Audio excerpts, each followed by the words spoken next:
Hi, Tekka.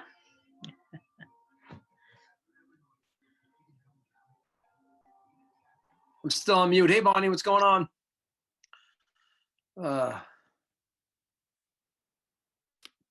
Think you're on mute now.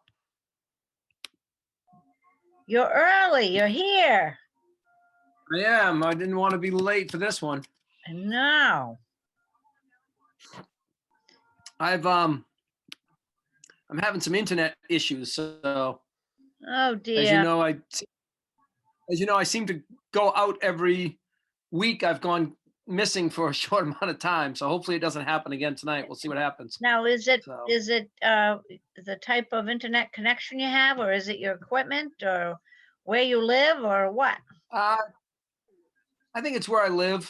I mean, we have whatever they can provide. Right. What is that, consolidated now? Yeah. Yep. I just think when we get all the people in town, it just strains it, And Oh, then my family gets on. So Oh, definitely it does. I mean, even in this house, I'm using it all day. I've been working from home for 11 months, and so you're using it. You've got the TV on, and I've got 2 computers, and you name it. I've got 2 computer screens Yep. constantly. Never mind anything else, and the TV going. And I have a pretty super duper, I don't know, I'll call it a modem or something. I don't have just the Yeah. basic equipment that the cable TV or the phone company or whatever gives you. I've got a super duper one. Yeah. And so that helps me maintain consistently better. Yeah. We probably should upgrade, once the kids start watching movies and Yeah. stuff like that. And then, like I said, every Friday, Saturday night, we feel the strain. Yep. Things slow down quite a bit. Well, So yes, and everybody's using it all day long, not just coming in at 6 o'clock at night. People are the demand for service here locally is like out of sight compared to Sure the is. usual.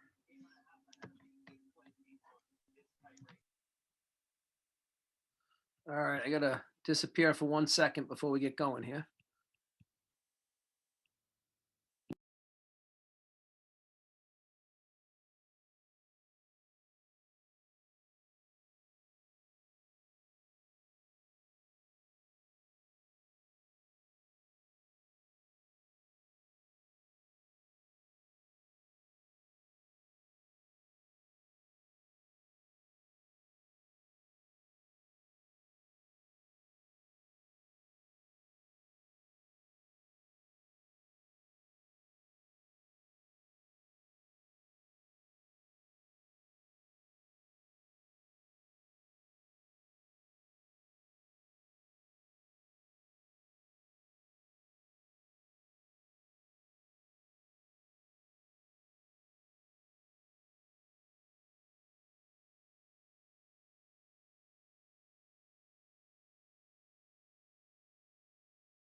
Can everybody hear me?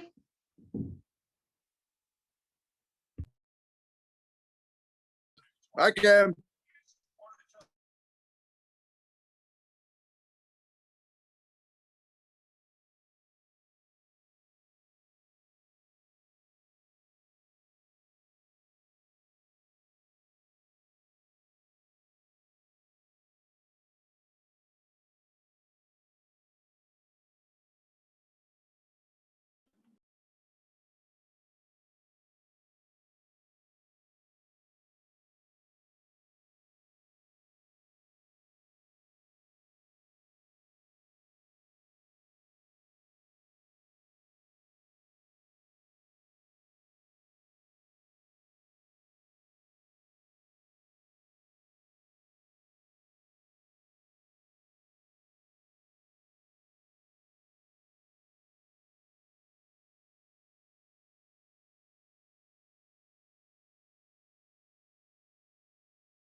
Good evening, everyone. As the school district moderator, due to the state of emergency declared by the governor as a result of COVID-19 pandemic and in accordance with Governor's Emergency Order Number 12, pursuant to Executive Order 2020-04 under RSA 91-A, this public school budget hearing is authorized to be held electronically. Please note that there is no physical location to observe and listen contemporaneously to this meeting, which was authorized pursuant to the Governor's Emergency Order. However, in accordance with the emergency order, I'm confirming that we are utilizing Zoom for the electronic hearing. All members of the school board committee, school budget committee, school board have the ability to communicate contemporaneously during the hearing, and the public has access contemporaneously participate by clicking on the following website address, www.lin-wood.org/meetings, or by calling 646-876-9923. We previously gave notice to the public of the necessary information for accessing the meeting, including how to access the meeting using Zoom. Instructions have been provided on the website linwood.org.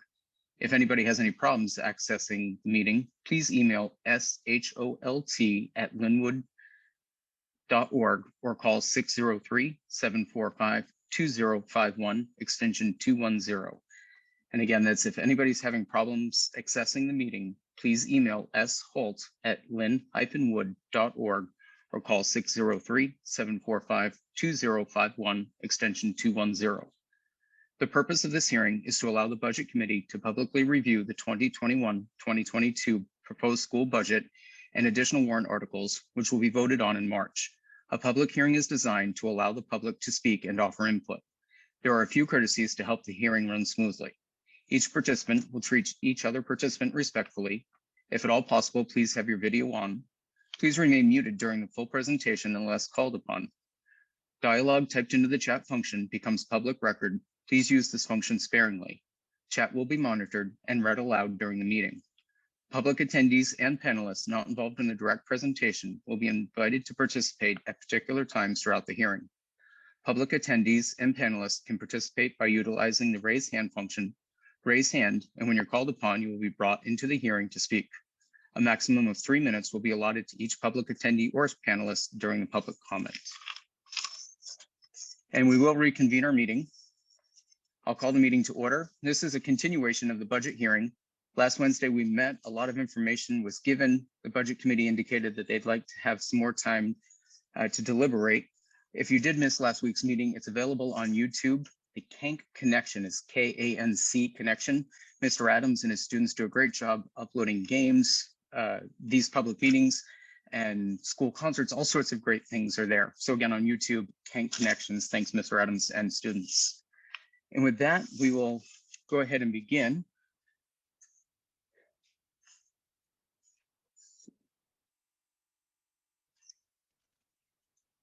I guess, Mr. Barnaby, do you have any updates on recommendations to report? No, actually, we don't have any actually updates. We had a great conversations. We went over quite a few things. So I guess we're still at questions, I guess. I don't know where we're at on this, to be honest, so. Sure. So tonight we certainly will continue with questions, answers, and then after this hearing adjourns, then your committee will meet still on the Zoom platform for us to watch, but it'll be just your committee to make your actual votes. Perfect. Okay.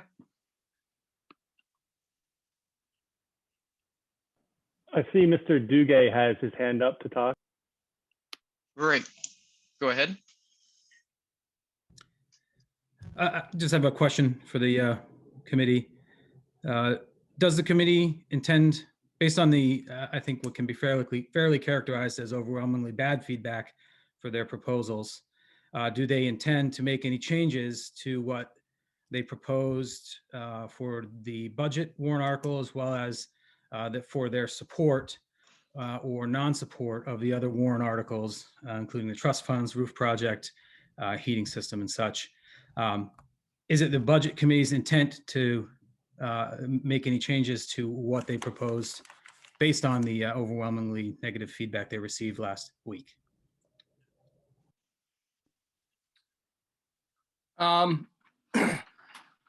What we proposed, what we were told in our meeting on Monday is that we stick with our proposal. There, as far as I'm understanding, there's a vote afterwards, which is our time to continue that. Right now, we are in the motion of where we were, kind of where we've presented what we've presented. And then after this evening, we will finalize our final decisions, I guess. Our intent, I know there are some differences of opinions, but there hasn't been any, I don't want to put any intent on it yet. So I guess, I don't know if that answers your question fully. I'm not committing to anything yet because I know that we have a full deliberation after this, so.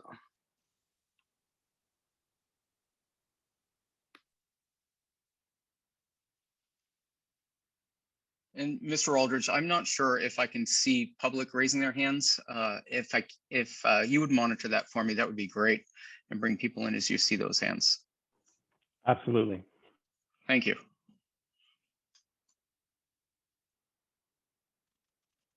There is one public hand raised right now. Okay. Paula Hood.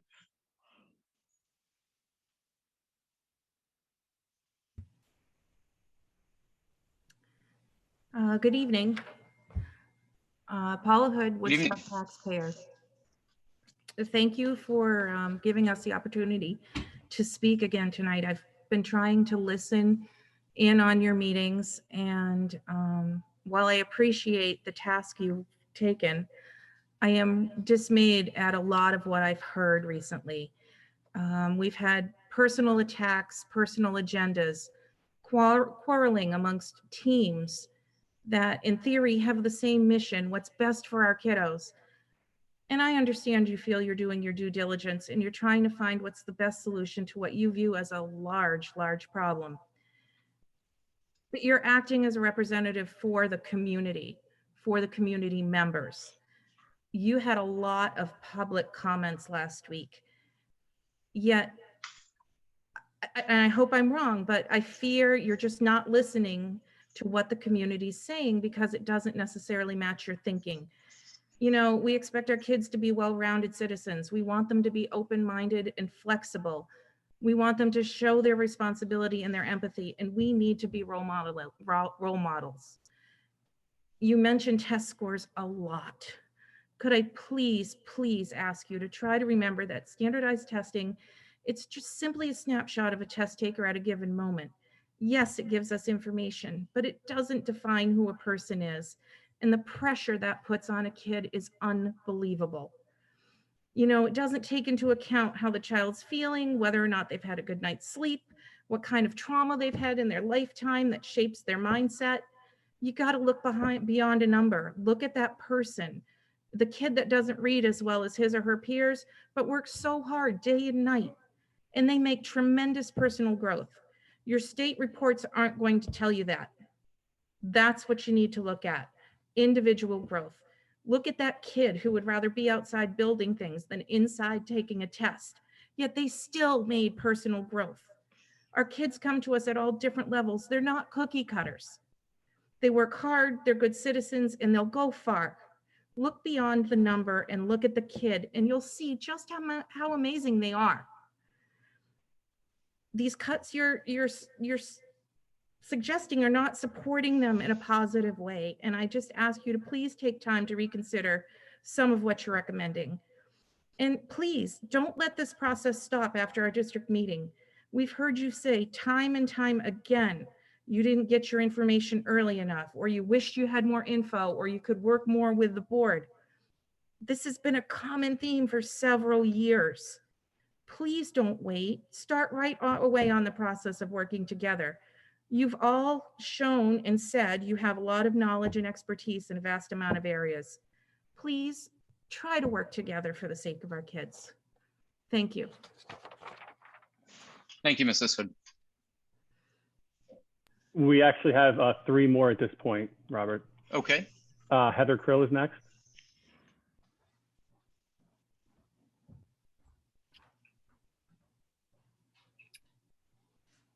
Can you hear me okay?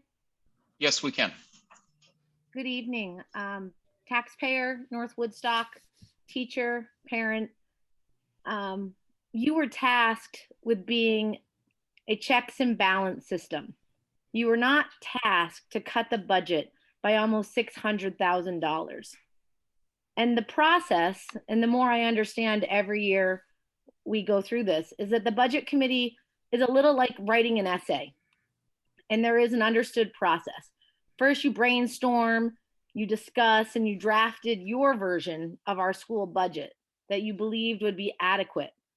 And then you conferenced with the community by letting us ask clarifying questions, make suggestions, revisions, try to get you to see some things from the other side. You're then supposed to return to your draft to make changes based on our conference together. This input, the words that you heard positively supporting the school budget, shared time after time over the course of 2 hours last week. You can't tell me that a student who gets a 5 on my AP language and composition exam will automatically succeed more in life than the student who gets a 2 in calculus. The student who gets that 2 still took calculus, for goodness sake. That means they're not afraid of academic risk taking or of taking the more challenging road, even if it's harder. Do you know that more than 50% of last year's graduating seniors returned to Linwood via Zoom before Christmas vacation to share what their life had become after graduation, whether they were in college, the workforce, or the military? Do you know, or do you think that happens everywhere? Because I can assure you, it does not. It is because our kids are rooted here in our community that they care. They're connected with their teachers because their class sizes have always been small. I implore you to change your minds. You must reconsider this budget. It is not too late to make a better choice, which is to ensure that our schools are far better than adequate. Do not mistake my confidence for arrogance. Our students who graduate reach back and say thank you. They thank us for helping them to believe that they're smart enough, that they can write well enough, they can speak up in a college class well enough, and that they can keep up in a bigger world than Linwood, well, because of Linwood. Please have a conversation that adds monies back into our budget. Thank you. Thank you, Mrs. Krill.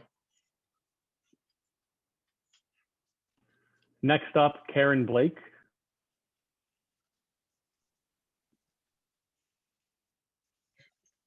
Good afternoon.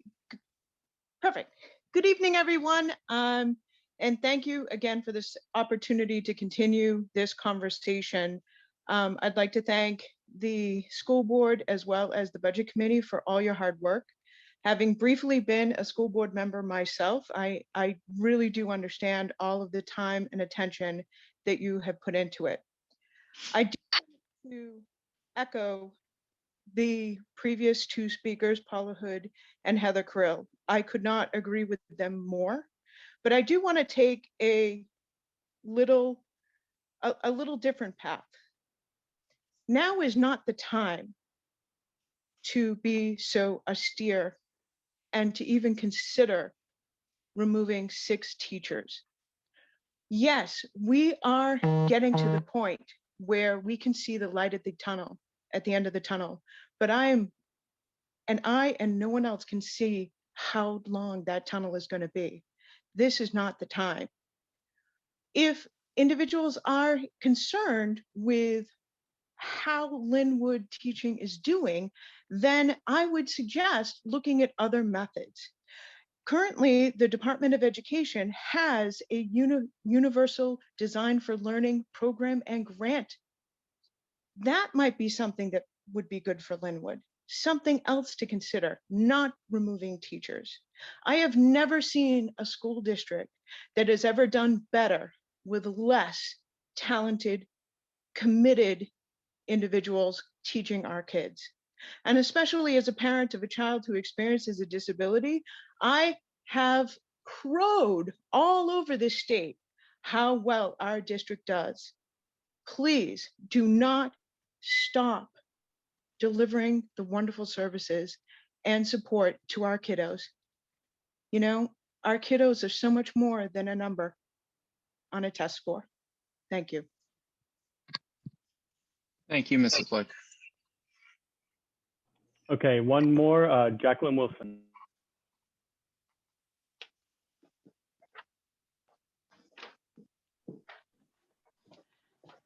Hi, thank you for allowing me to speak tonight. My name is Jackie Wilson and I live in North Woodstock. I'm a taxpayer and I have 2 children in the school, but I'm speaking tonight on behalf of Christy Morris, who is a teacher at Linwood. She is working a basketball game right now and couldn't be here. And so she has asked me to share some thoughts with you. She says, "My name is Christy Morris. I am a North Woodstock taxpayer, mother of 3 teenage boys who attend Linwood Public School, and a 28-year-plus teacher. In my over 28 years of teaching, I have never felt the need to speak at any of these types of meetings. But after what I heard Monday night, I cannot remain silent. It was evident last Wednesday that the voters did not support such dramatic cuts to the budget. There were many comments from the audience that questioned the Budget Committee's decisions.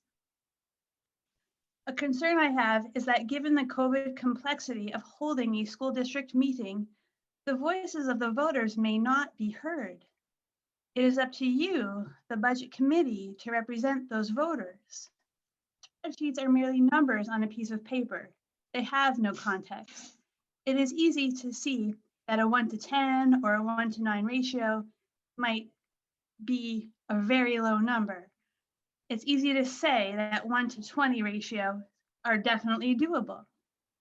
It's easy to think about what our own education was like 20, 30, 40, and 50 years ago, but I am sorry to inform you that you are wrong. A 1:18 ratio, a 1:20 ratio is not doable. If you want our children to have a chance in this society, I have been in the classroom for almost 30 years, and I can tell you what it's really like. Kids today are nothing like they were 15, even 10 years ago. I am not just a teacher. I'm a guidance counselor. I'm a social worker. I am a social emotional trauma counselor. I am a surrogate mother. Every teacher in our building plays all of these roles. Our students' basic needs must be met before we can even think about teaching them curriculum. There is no way to meet these needs with 18 or 20 kids in the classroom. I am truly saddened by decisions that are being made without experience or knowledge or reality. Each year, the teachers, administrators, and school board create a budget using their experience, knowledge, and reality. I am truly baffled as to how there can be such a discrepancy between what our school needs to function and what a group of people feel it should have. Decisions are being made sitting behind a computer screen while looking at spreadsheets. The children in our community deserve better than that. The voters and the taxpayers expect better than that, and they voiced those concerns last week. Please, it is your responsibility to listen to what the people want. And that's the end of Christy's letter, and that's the end of what I wanted to say. Thank you for allowing me to speak. Thank you, Ms. Wilson. John. Okay, Aaron Bell is next. Yes, thank you.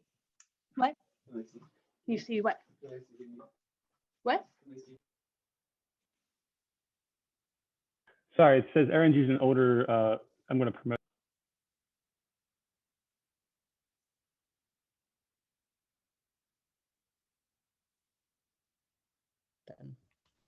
Hello, I didn't realize you'd be able to see me. This is exciting.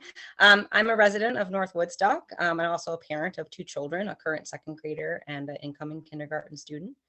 I'll be blunt, as a taxpayer, I do not support the Budget Committee's proposal. Additionally, to my other roles, I'm a licensed clinical mental health counselor in the state of New Hampshire. And in my decade of work, I have primarily specialized in working with children. We're in the midst of a pandemic, and that pandemic has disproportionately impacted the social and emotional well-being of our children. While mental health professionals like myself certainly help support children, teachers help support children day in and day out, moment to moment. And the suggestion that our school should increase class sizes and thereby reduce and limit access to their teachers is just simply not meeting their needs. Our children's needs should be our priority. And their test scores simply do not speak to their ability to manage their social and emotional functioning. What does it matter about their social and emotional, about their test scores if they can't function socially and if they can't manage their emotions? Furthermore, my concern is that many schools with larger class sizes, the class sizes that it seems like the Budget Committee is proposing, have had to transition to hybrid or full remote models. The idea that that's going to benefit our children and we're going to lose out on this wonderful opportunity for in-person learning is saddening to me. In-person learning is ideal and protective for children for their social and emotional well-being. And the alternative simply does not meet our kids' needs and does not meet our community's needs, especially now. Thank you. Thank you, Mrs. Bill. Next up, Tracy Brumley. Hi, I am Tracy Brumley, a taxpayer in Lincoln. I did speak last week, but I'm very disappointed that nothing has changed, it seems, since last week. And I wanted to reiterate that my son, especially my son Samuel, would not be doing as well this year if not for the class sizes and all the amazing work that both Miss Hood, Miss Morris, and Miss Bell do with my son.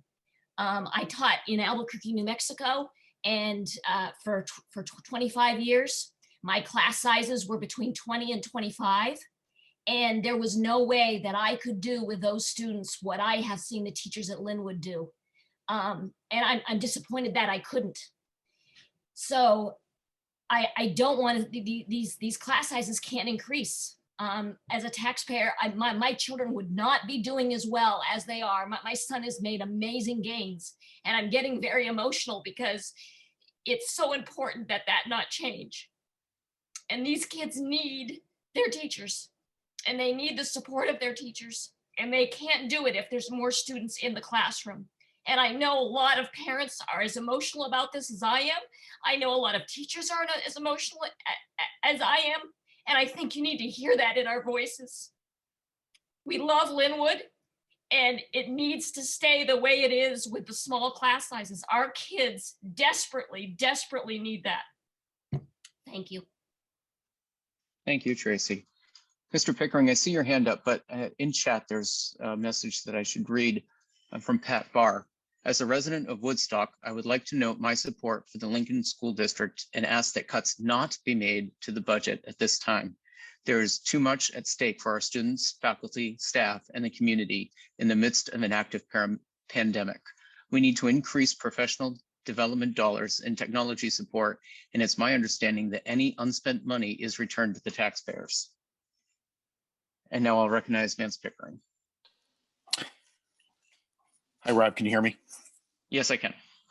I just wanted to say, as a school board member, I think it's important that the budget committee realizes that it's not their budget. That budget belongs to the community. Their job is to represent the community and their needs and desires. The community spoke incredibly loudly last week, and even louder tonight. And I think it's abundantly clear that they don't want that budget touched. I'm incredibly disappointed that after a week of recess that it doesn't sound like anything's been changed. I would implore Tucker and the budget committee. My opinion is at this point, the community has been so outspoken against your proposal that I think it would be wise to motion to change that budget back to the school board's original presented budget.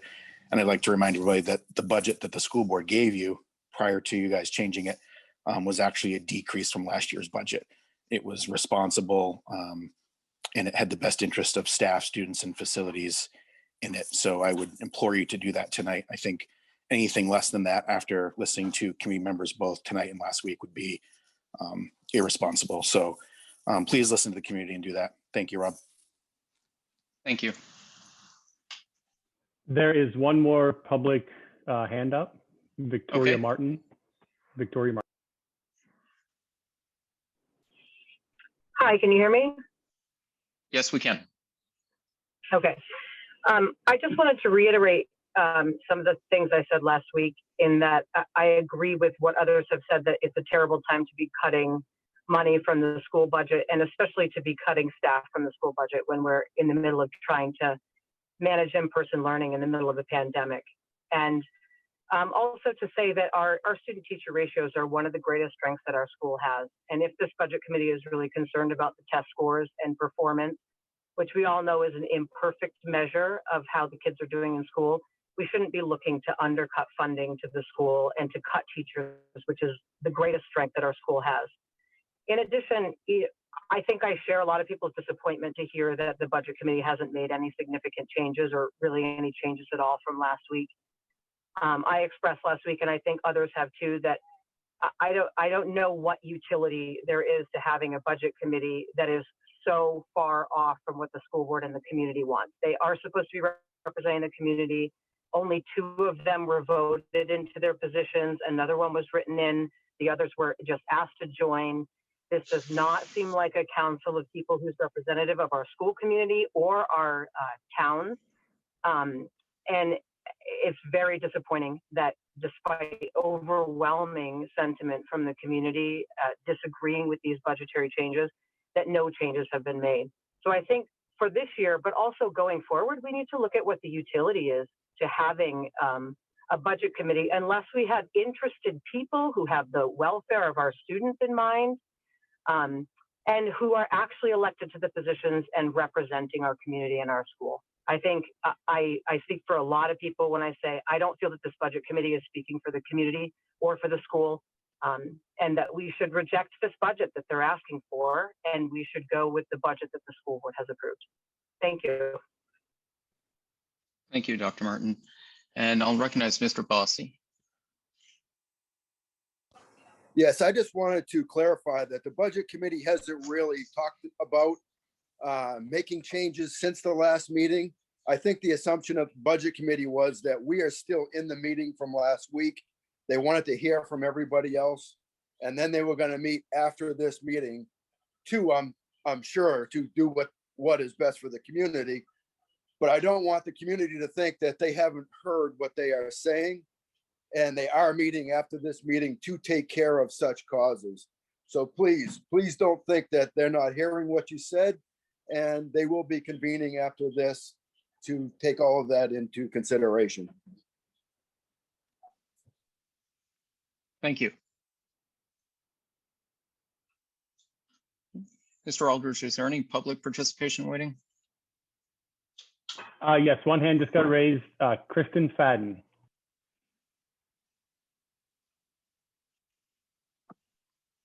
Hi, can you hear me?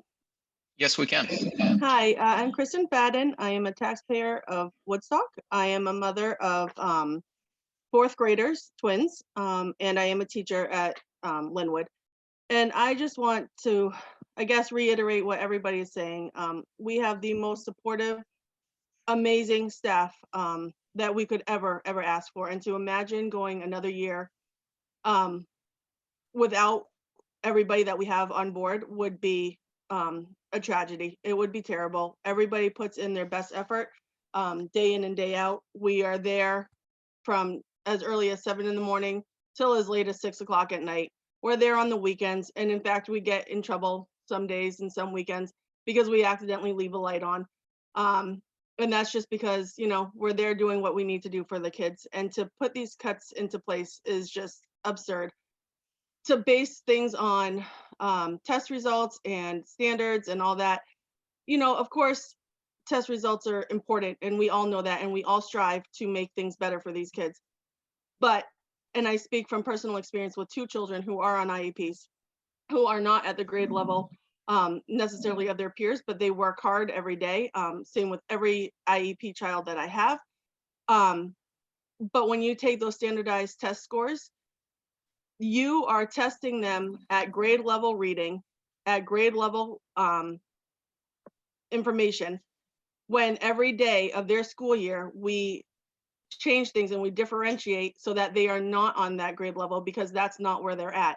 If you were to take those test scores and test results and the test format and put it at the grade level that they're working at the grade content that they're in, you would see a much, much higher score.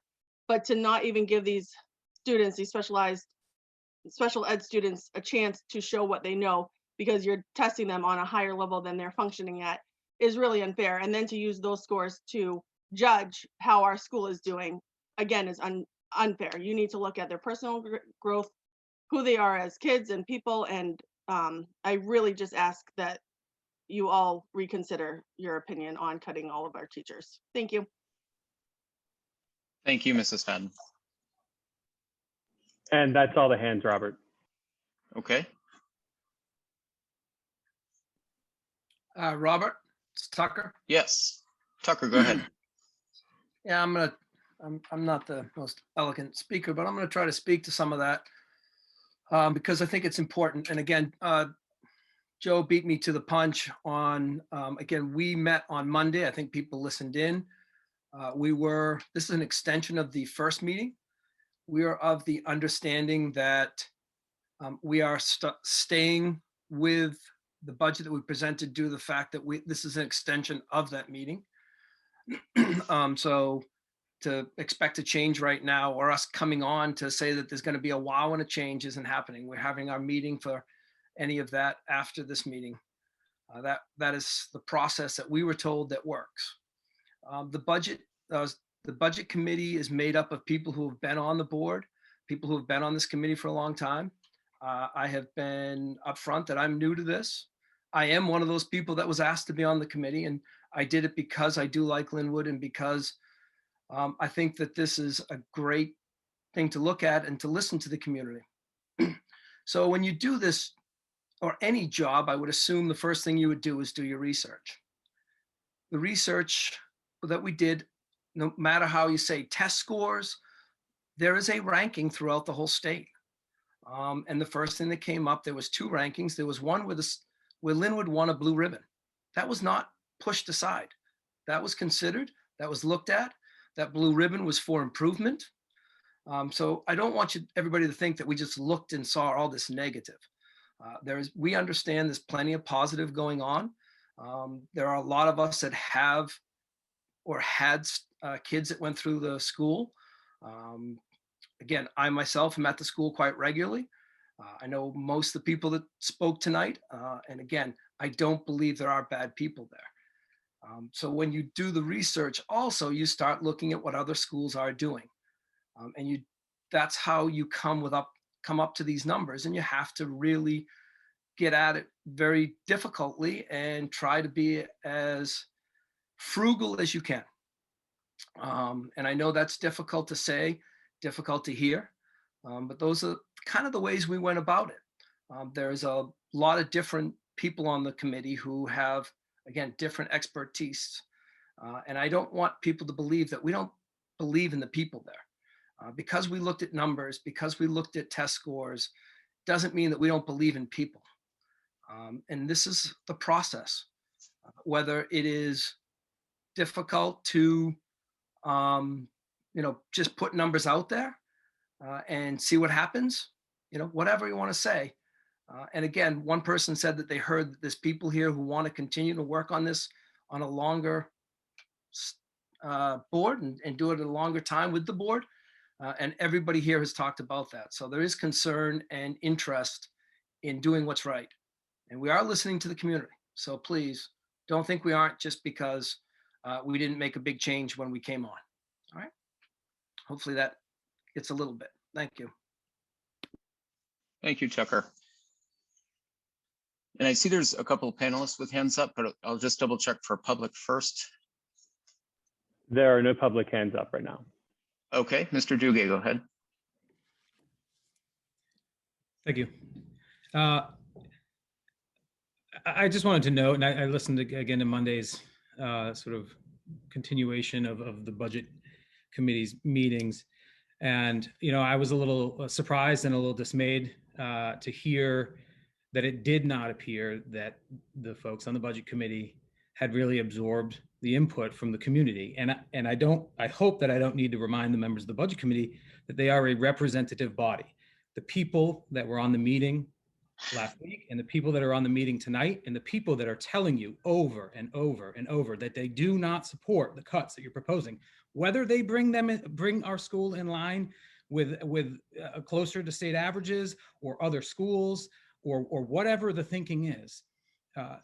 This community, the community that you purport to represent in your capacity on this representative body, do not support those changes, period.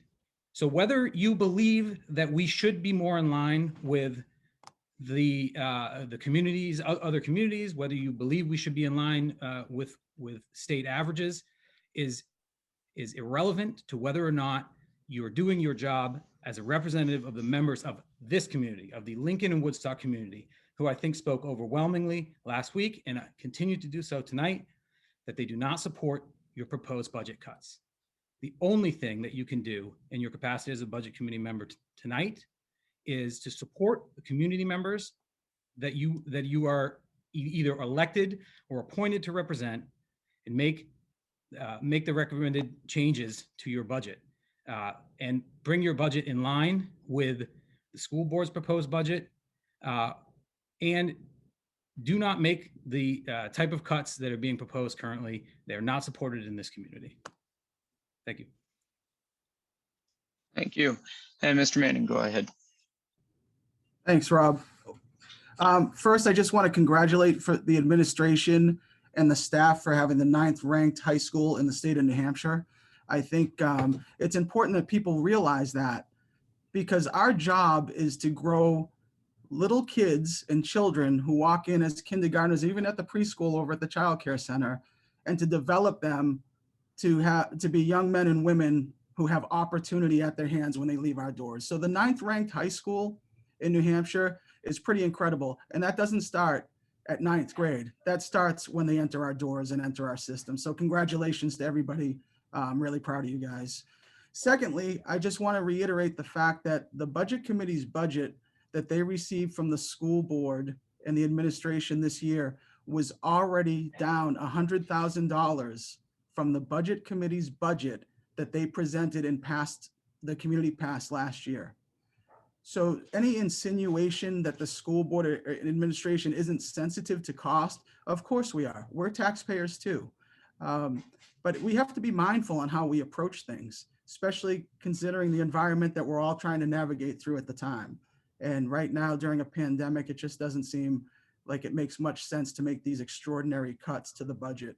And the budget's been, and the community's been clear last week and again tonight. I'm not sure what another meeting, I don't know why. I'm actually confused as to why we're sitting here and being told that there's going to be another meeting. I thought that's why we came back. So again, I just want to end with congratulating the staff and the administration on being the 9th rated high school. You guys are doing a great job. Thank you. Thank you, Matt. And the other meeting is after this public hearing. It's just the budget committee that will meet. We can watch in on that, but it's their meeting to vote and give us their answers for recommendations. And so I think that's what they mean by the next. Oh, thank you for the clarification. I didn't realize that. Thank you. I thought there was going to be another meeting that we could come back to.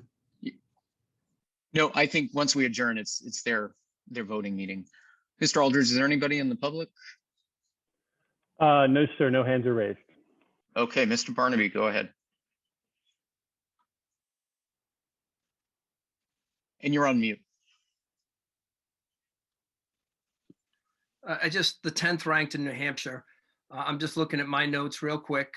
I'm not trying to be anything. The rankings that I saw were ranked number 5,958 in the US, number 34 in New Hampshire, and number 10 in the Claremont district. Those are just notes that I found. That's what I found. So, and I'm not saying that's good or bad. I'm just saying that that's kind of the notes that I found and some of the information that I found. Yeah, I guess I'll leave it at that. That's all.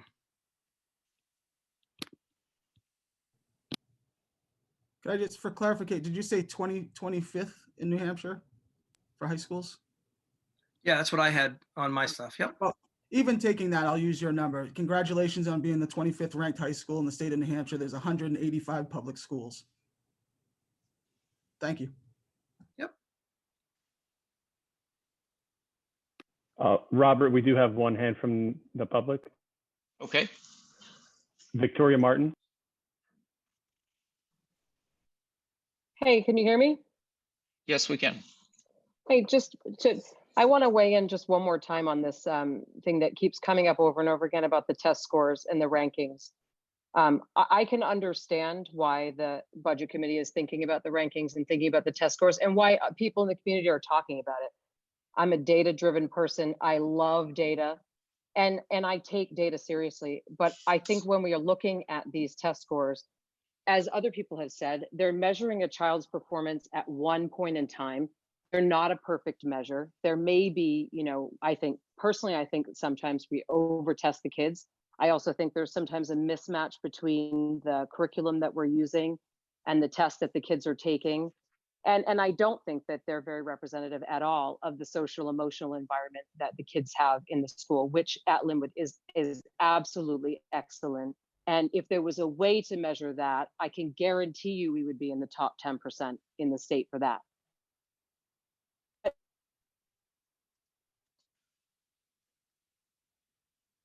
do, the test seriously, and I am concerned about them. I think said if there is really a concern in the community, and especially on the budget committee about test scores and about the rankings, we should be talking about decreasing funding to the school. We should be talking about we should be talking about how are we going to look into this further? How are we going to get to the bottom? Do we need to revamp the curriculum?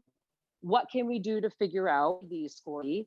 And if that's really what we feel is important, it is to be thinking we're not performing well, so let's make an improvement. We need to be investing more. That's all. Thanks. Thank you. And there is a message in chat from Karen Blake. My apologies for not introducing myself completely. I'm a resident of North Woodstock taxpayer and a small business owner with my husband. We have a child who is in middle school at Linwood. One point that I did not make during my testimony is that there are several bills being considered currently by the New Hampshire legislature to support schools, especially during the pandemic. One in particular is House Bill 623-FN relative to education funding and Governor Sununu in his proposed budget. Through though not bills has been likely to financially support in Concord for our schools. Thank you, Karen Blake.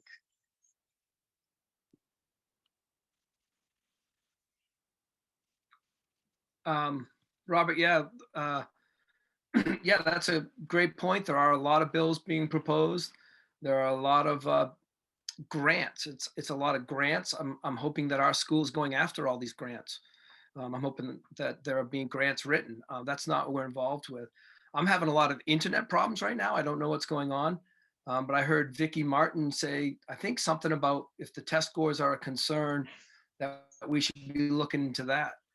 That is exactly what I think a lot of the members of this committee felt, but unfortunately that wasn't our job. We can't do that. I agree with her, just me personally, as a resident of Linwood, of a son who graduated from there. I think that is something we should look at. And I have looked into it during this process. It's really allowed me to do that, as Eureka Math has been included in the last 3 years. And I think that if we can see more of that, and me personally, I would love to see lots of funding. I think that a lot of people into that area, into the curriculum and some changes and seeing what we could do.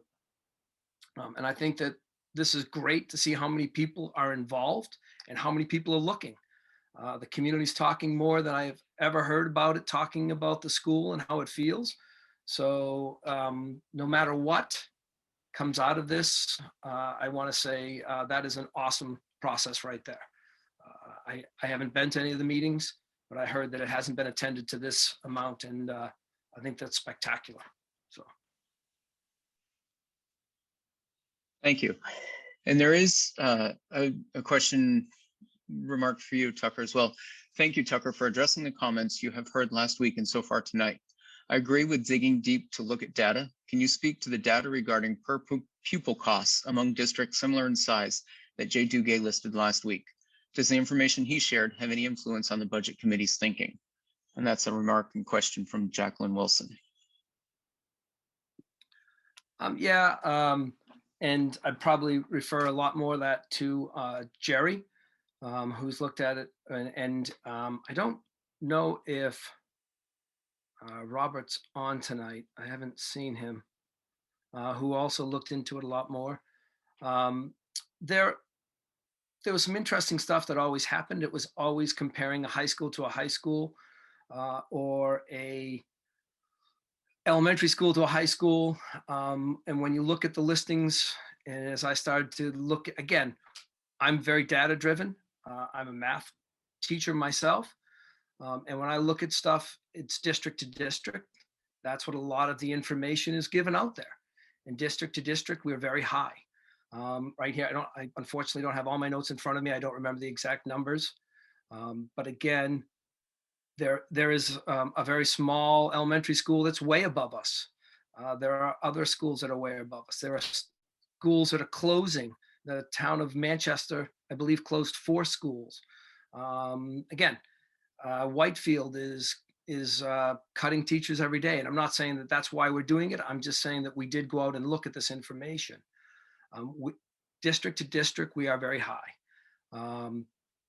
Again, and if you look at our total number and divide it by our students, I believe it was 36,000. Again, whether you use the operating budget, I unfortunately don't have the exact way that the state does it, because the state actually lowers that number from the 30s into the 29s. So there are a lot of different ways and different numbers. And that's what's interesting and difficult, is that the numbers are everywhere, just like the test scores, just like the rankings of the high school. I found a ranking that I couldn't find any reason why it was ranked that way. So it's difficult, as we all, I don't want to say that there's, different information out there, but it's really, really difficult. And I did find, we're ranked in the state about 27,000, right around there, I believe, district to district per student. But again, you can't take a look at one elementary school and compare it to our district. And that was difficult because our district is one school, and that's the hard part. And those are the things that we are looking at the whole way. So I don't know if that answers it. I don't have specific numbers right here in front of me. I apologize for that.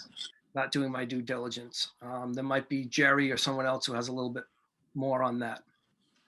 Well, I can relay a little bit. I mean, I certainly heard that, and hopefully every other comment that was made in great detail. And I will say that there's a number of things that we did as benchmarks, not to drive a decision toward the mean or anything else, but really just to really test ourselves that we're considering all the factors. And I did go back and look at average costs among the state,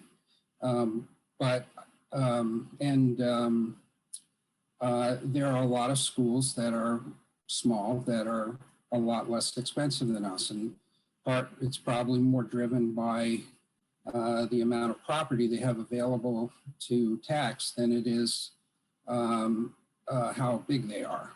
There is no question that when you have a small SAU like we do, that the overhead costs to run this school system are going to be higher than the overhead costs to run a much larger system. I don't question that at all.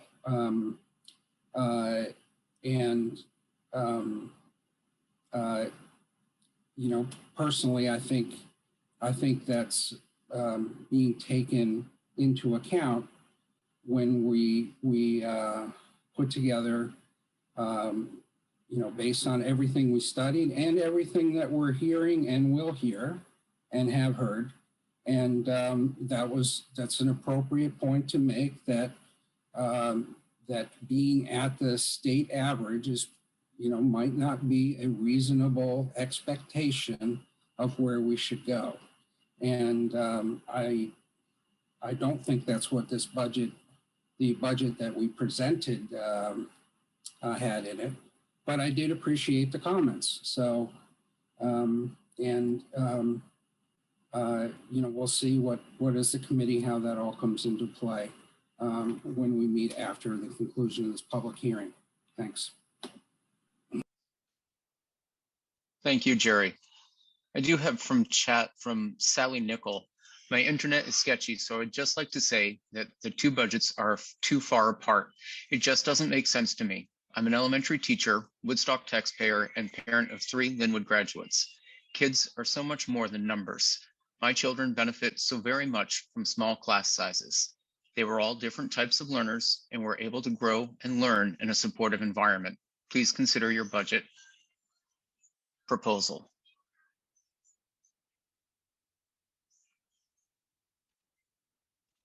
And Brian Angelone, I'll recognize you next.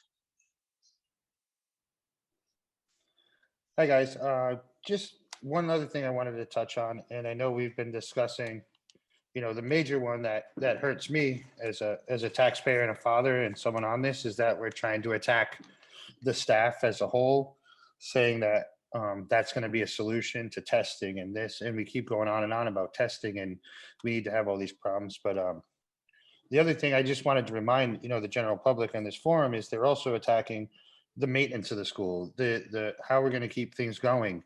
And if we're not spending money to keep the upkeep in something that we've done for years and years, then that eventually down the road is going to cause us more problems as well.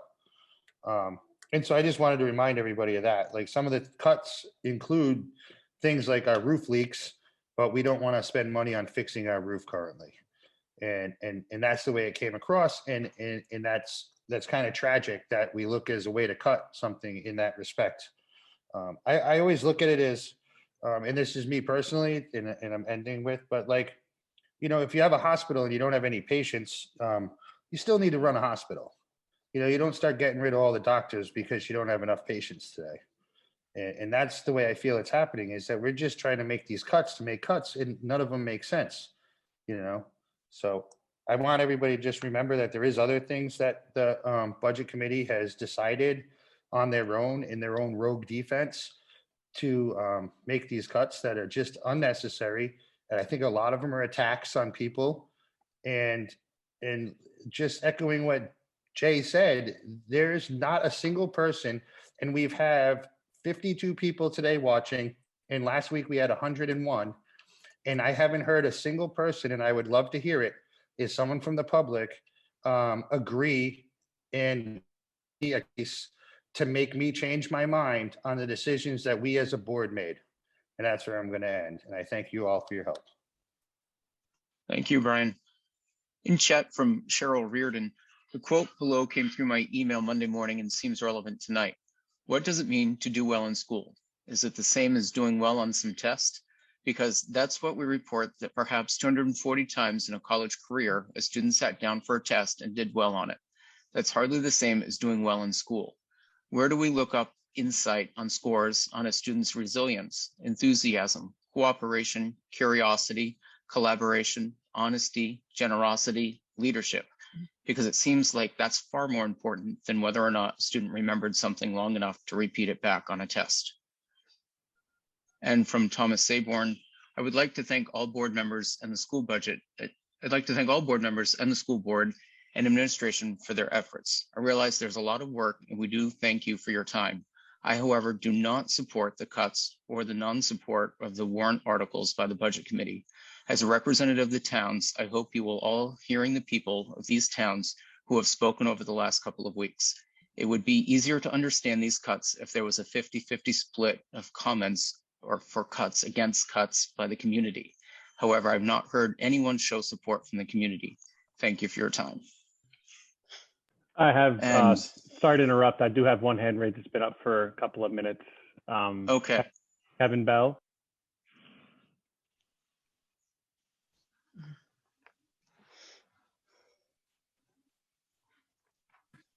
All right.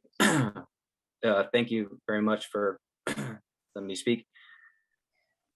With the cuts presented, I have yet to hear the benefit or benefits of these cuts. They haven't been presented or outlined as far as I can see. And judging by the comments tonight and previous comments, the other side outweighs these cuts, and the community is speaking. Mr. Barnaby had spoke about the preparing the budget and efforts to be frugal, and I would implore the budget committee to think not frugally but responsibly and being representatives of the community, because what I've heard and what you continue to hear tonight is opposition to these cuts, whether that be for staffing or whether that be for infrastructure, as Brian Angelone was just speaking about.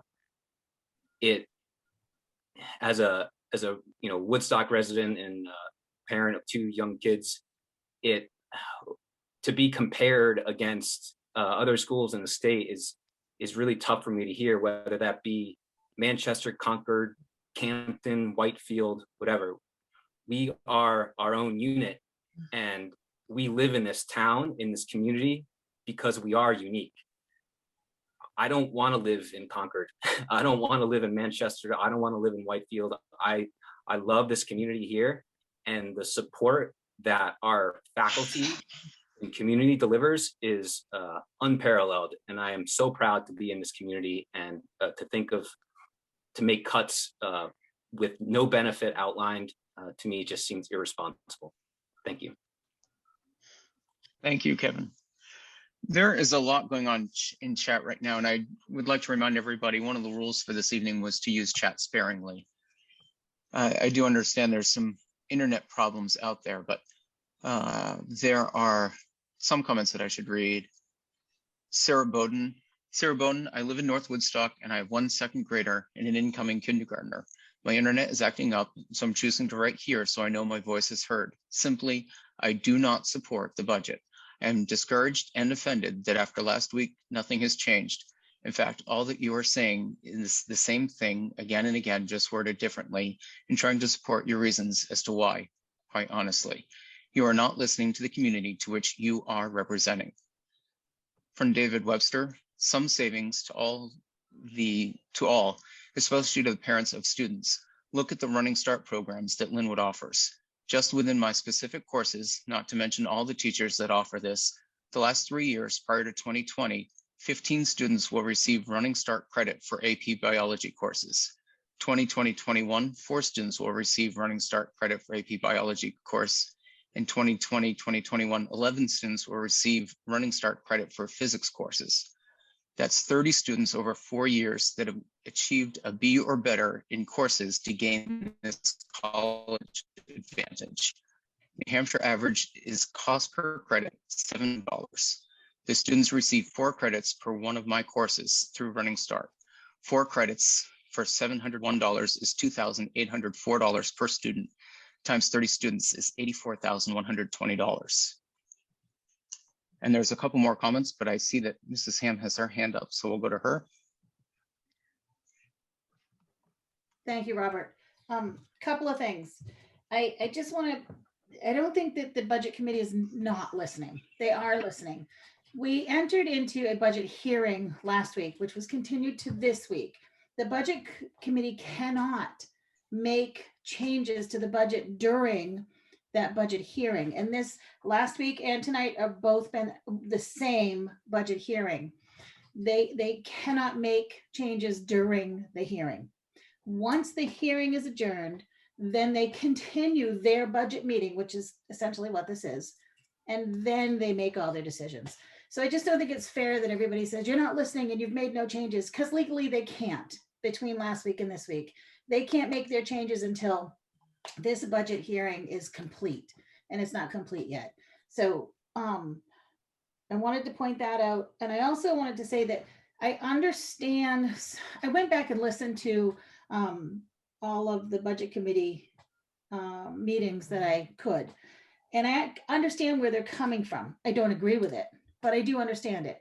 They're looking at the fact that we have so many second homeowners that are moving in now and becoming full-time residents and don't have any skin in the game. So they're going to become voters, registered voters, and come to these meetings and go, wow, we're pushing $10 million for less than 300 students.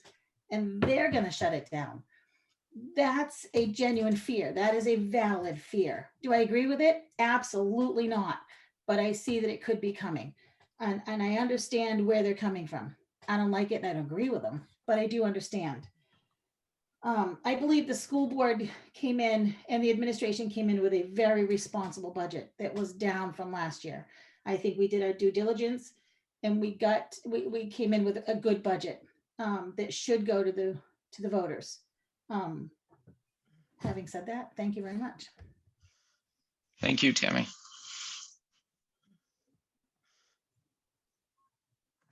There is one hand in public up. Okay. Victoria Martin. Hi, I just wanted to clarify one thing about what I was saying before, because I've been having some internet problems and I heard that some of what I said may have been breaking up a little bit. in talking about the test scores and saying, you know, I'm a data-driven person who I like to pay attention to data and pay attention to test scores. I don't at all think that these test scores are representative of the experience our kids are having in school or the incredible work that our teachers and our staff are doing.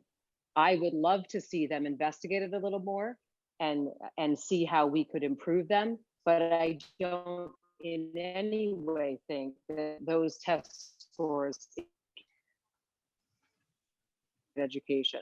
And just to sort of amplify what Kevin Bell said before, you know, lots of people move to communities based on the school systems. You know, that happens all the time. Where I work in Hanover, you know, people move to Hanover and Lyme from all over and pay incredible prices for their homes so that their kids can go to those school systems because the schools are so good.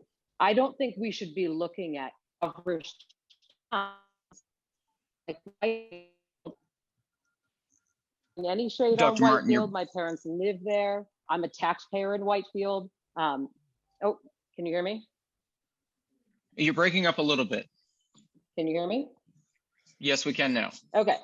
So just to say, I don't think we should be looking at towns that are relevant and comparing the amount of money that we're spending on our kids' educations to towns that can't afford to spend more on their kids' educations. There's a variety all over the state in how much money towns are able to invest in their educations. And what is more important to a community than educating their kids? We have a lot of tax dollars in this community from our second homeowners, and that money is being well spent in the school. I don't think that we should be striving to be spending like a town that is a real estate poor town. That was my other point. Thank you. You're welcome.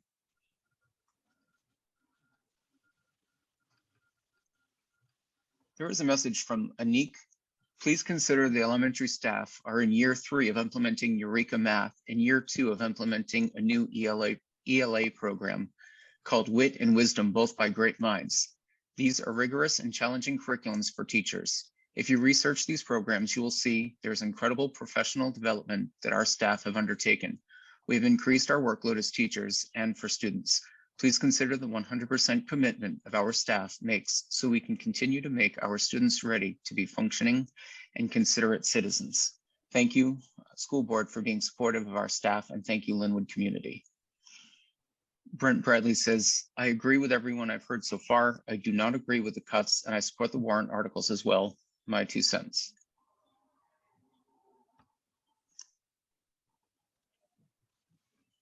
Okay.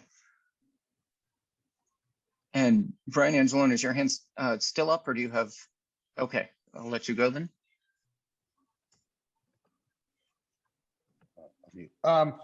Just one thing I wanted to touch on it, and just briefly, like my whole career is based on tourism, and that's what I do every day. That's where I am right now.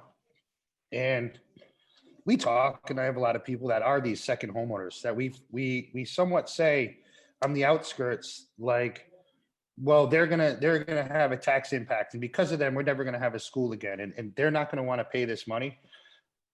They know what I do. They know what this community is. They're second homeowners here because they love being here and because of what this community is.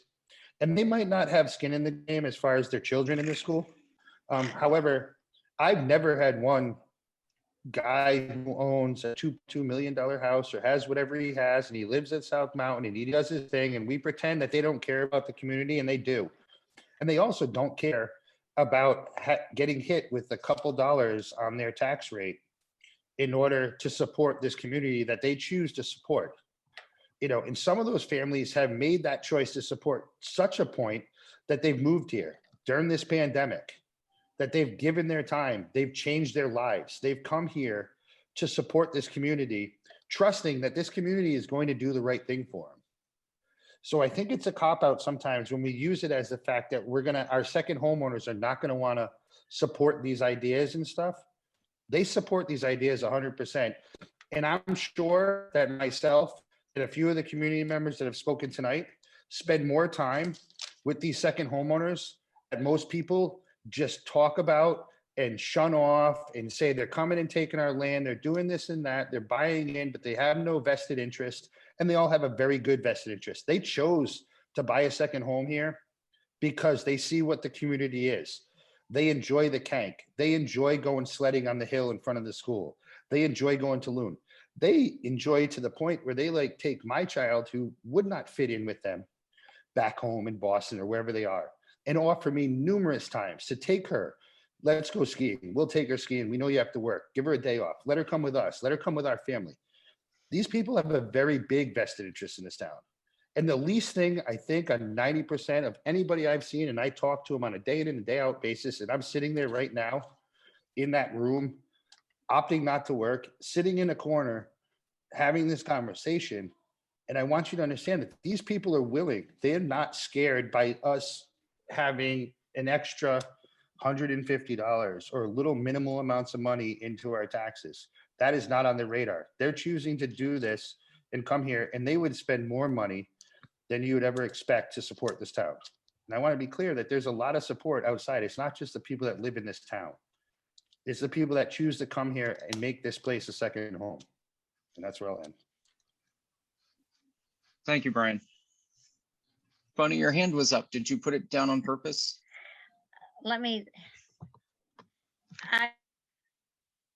Oops, you're on mute now. I did, but I certainly want to speak. The budget committee worked long and hard and came to certain conclusions and looked at things from a different perspective. As we have to look at the finances as well as the educational program. And we do hear from a lot of folks that don't happen to come to budget hearings or meetings, but we do hear from folks. We do get calls. We do run into people on the street that are more concerned about the budget than the school board would be or the teachers would be. So we didn't do this lightly. It was with a heavy heart that we came up with the suggestions we came up with. And when 73% of your budget is in one department, some of the cuts have to come from there. But I do want to remind you, it's good to have a choice. You have two budgets before you, and ultimately the voters at that district meeting decide whether they like this perspective better than the school board's perspective. It's not us deciding, it's going to be the voters at the district meeting that's going to decide which budget they find more acceptable. And it may be a budget in between somewhere, I don't know. But we've brought this forward with a good deal of soul searching and thought, and we are just as dedicated to the children and the teachers and the staff there and all the good that's happening there. But as someone said before, you get close to the $10 million line, and it is time.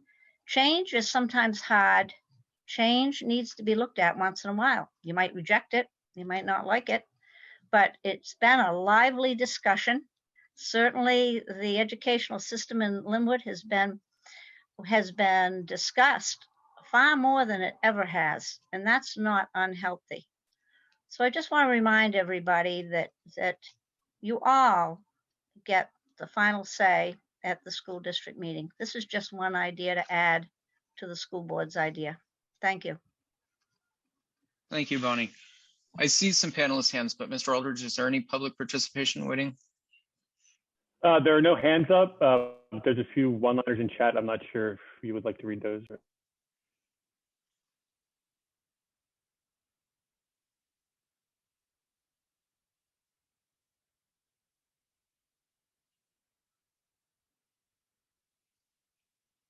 Tracy Brumley says, being frugal is not the answer. It hurts our children.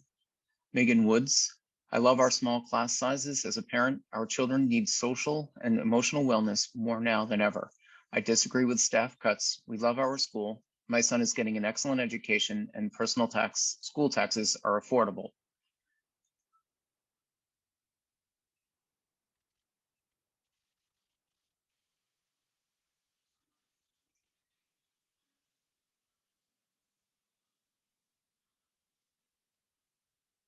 And looks like the others are just agreeing with comments that are made or that. So we'll stop there and go to Matt Manning. Thanks, Rob. The first point I want to make is it is the budget committee's budget that goes on the warrant that gets voted on. It's not two budgets. So to say that you get to make a choice that it's going to be clear on paper is not really the case. Just for clarification, Robin, as far as process and procedures, we're about 4.5 hours into feedback from the community in the budget hearing. And other than the board member, the committee members that have spoke, it's been overwhelmingly one way. Is there a way to call the meeting so that they can move on and do the deliberations? I'm not sure that they're going to hear anything different. I mean, there has been not one community member that has spoken up in favor of what's being proposed by the budget committee. That's not going to change no matter how long we sit here. But I want to remind the budget committee, it is their budget that goes on the warrant. And the fact that they're talking to people who aren't showing up to meetings, I mean, I don't know what that matters. Thank you. You're welcome. It certainly is something that we could, if we're ready to adjourn the meeting and let them go into their voting. But there are some more hands up here that I want to address first. And then I would specifically go through the other articles just quickly to see if there's somebody who's concerned about a roof or another project that really a lot of our conversation has been about the budget right now. Joe, go ahead. Yeah, I would like to speak, just touch base a little bit. Yes, our second homeowners can absolutely afford to help us out. There's a lot of people out there that have spoken tonight that are pretty well off that can help us out. I do believe that we can cut this budget a little bit. I do not agree with the cuts that are presented, but I do believe we can cut this budget. Anybody that knows me knows what I do on a volunteer basis. And I have been into homes where people don't have the money and an extra $15 or $20 means feeding their kid or not feeding their kid. So to say that there aren't people in this community that money isn't going to benefit is wrong for us as a committee to even say. I don't think we should basically demonize the budget committee for what they're doing. I do not agree with cutting any positions, period, but I do believe there are cuts in this budget that could be done. We could do stuff in-house. We could do a lot of stuff to help, and we wouldn't even be having this conversation.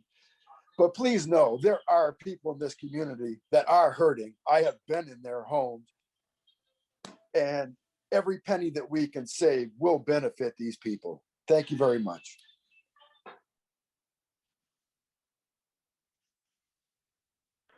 Robert, there is one public hand up. Okay, we'll go to them. Kevin Bell. Yeah, thank you. I just had a question following Bonnie Ham's remarks, and she noted that the budget committee has received comments from the community about making cuts here. And in my time listening to these two meetings, it's been overwhelming, as Matt Manning pointed, 4.5 hours of comments opposing these cuts. So I guess I wonder how many of the pro cuts that the budget committee has witnessed or taken in or considered, and how they weigh against the amount of opposition that has been voiced over these last two meetings.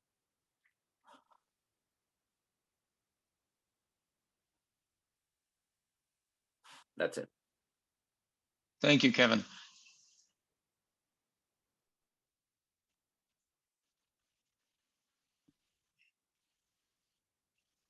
I guess that was a direct question on how many people. So I know the community fairly well, but there's a lot of people who I've never met, and I've had a lot of people come up both in support and against. And there have been some crazy proposals on cutting. I'm not going to lie to you. that people have suggested all kinds of things, from sending our kids to another SAU, which of course we would never think about doing, to joining other SAUs, to like busing our kids to another school. So, and they seem to know the numbers. It's crazy. So there has been a lot of, just because my name is on this for the first time ever, people who are approaching me, Kevin, and it's kind of unique. Not either way, right?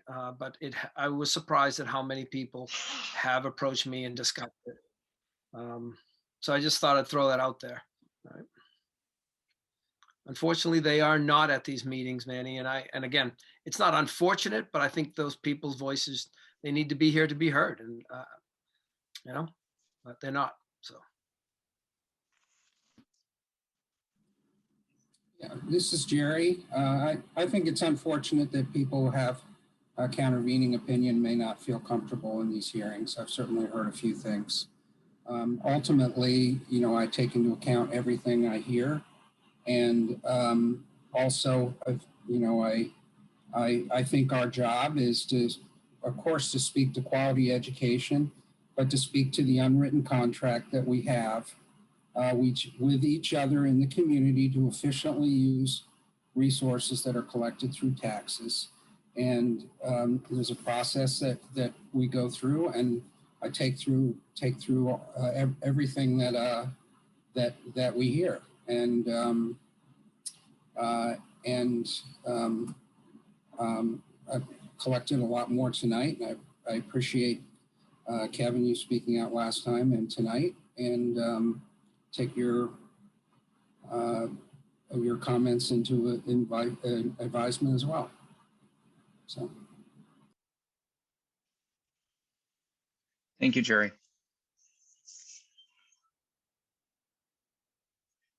So I think it is probably time to end debate on this full budget.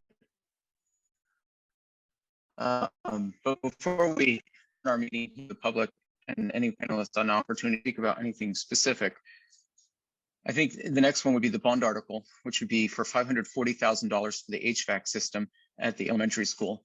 If there's somebody in the general public that has a specific comment, question towards that, I'd open up discussion now for that.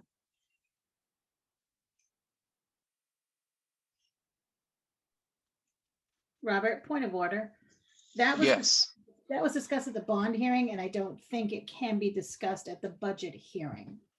The bond is presented by the school board, not the budget committee, and this is the budget committee's budget hearing. The bond is presented by the school board. Tammy, we normally go through all of the articles during the budget hearing. We go through the budget and then go through all the articles, and then after the budget hearing, then the budget committee will take their vote on all of the articles. I don't disagree with that. However, the bond article is the school board's bond article, not the budget committee's. And this is the budget committee budget hearing. So it's inappropriate to address the bond article at this meeting. That was done at the school board's bond hearing. The other articles, absolutely. Tammy, you're probably right, but it was forewarned that we'd be talking about all the articles tonight. So for tonight, I think that we could hear if there's any comments on it, although that they wouldn't be binding, and that bond hearing has already occurred or will occur as a better opportunity to speak. But for tonight's agenda, we did warn that this is what we'd be talking about.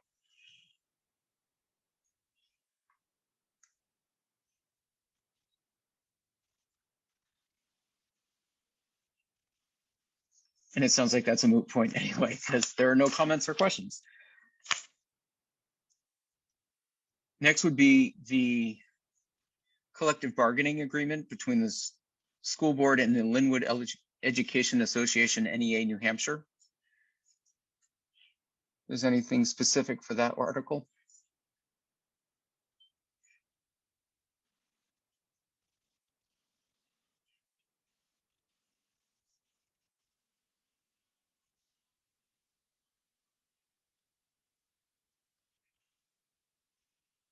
Not seeing any. We'll move on to $154,000 for replacement of the Linwood Middle School, High School roof area.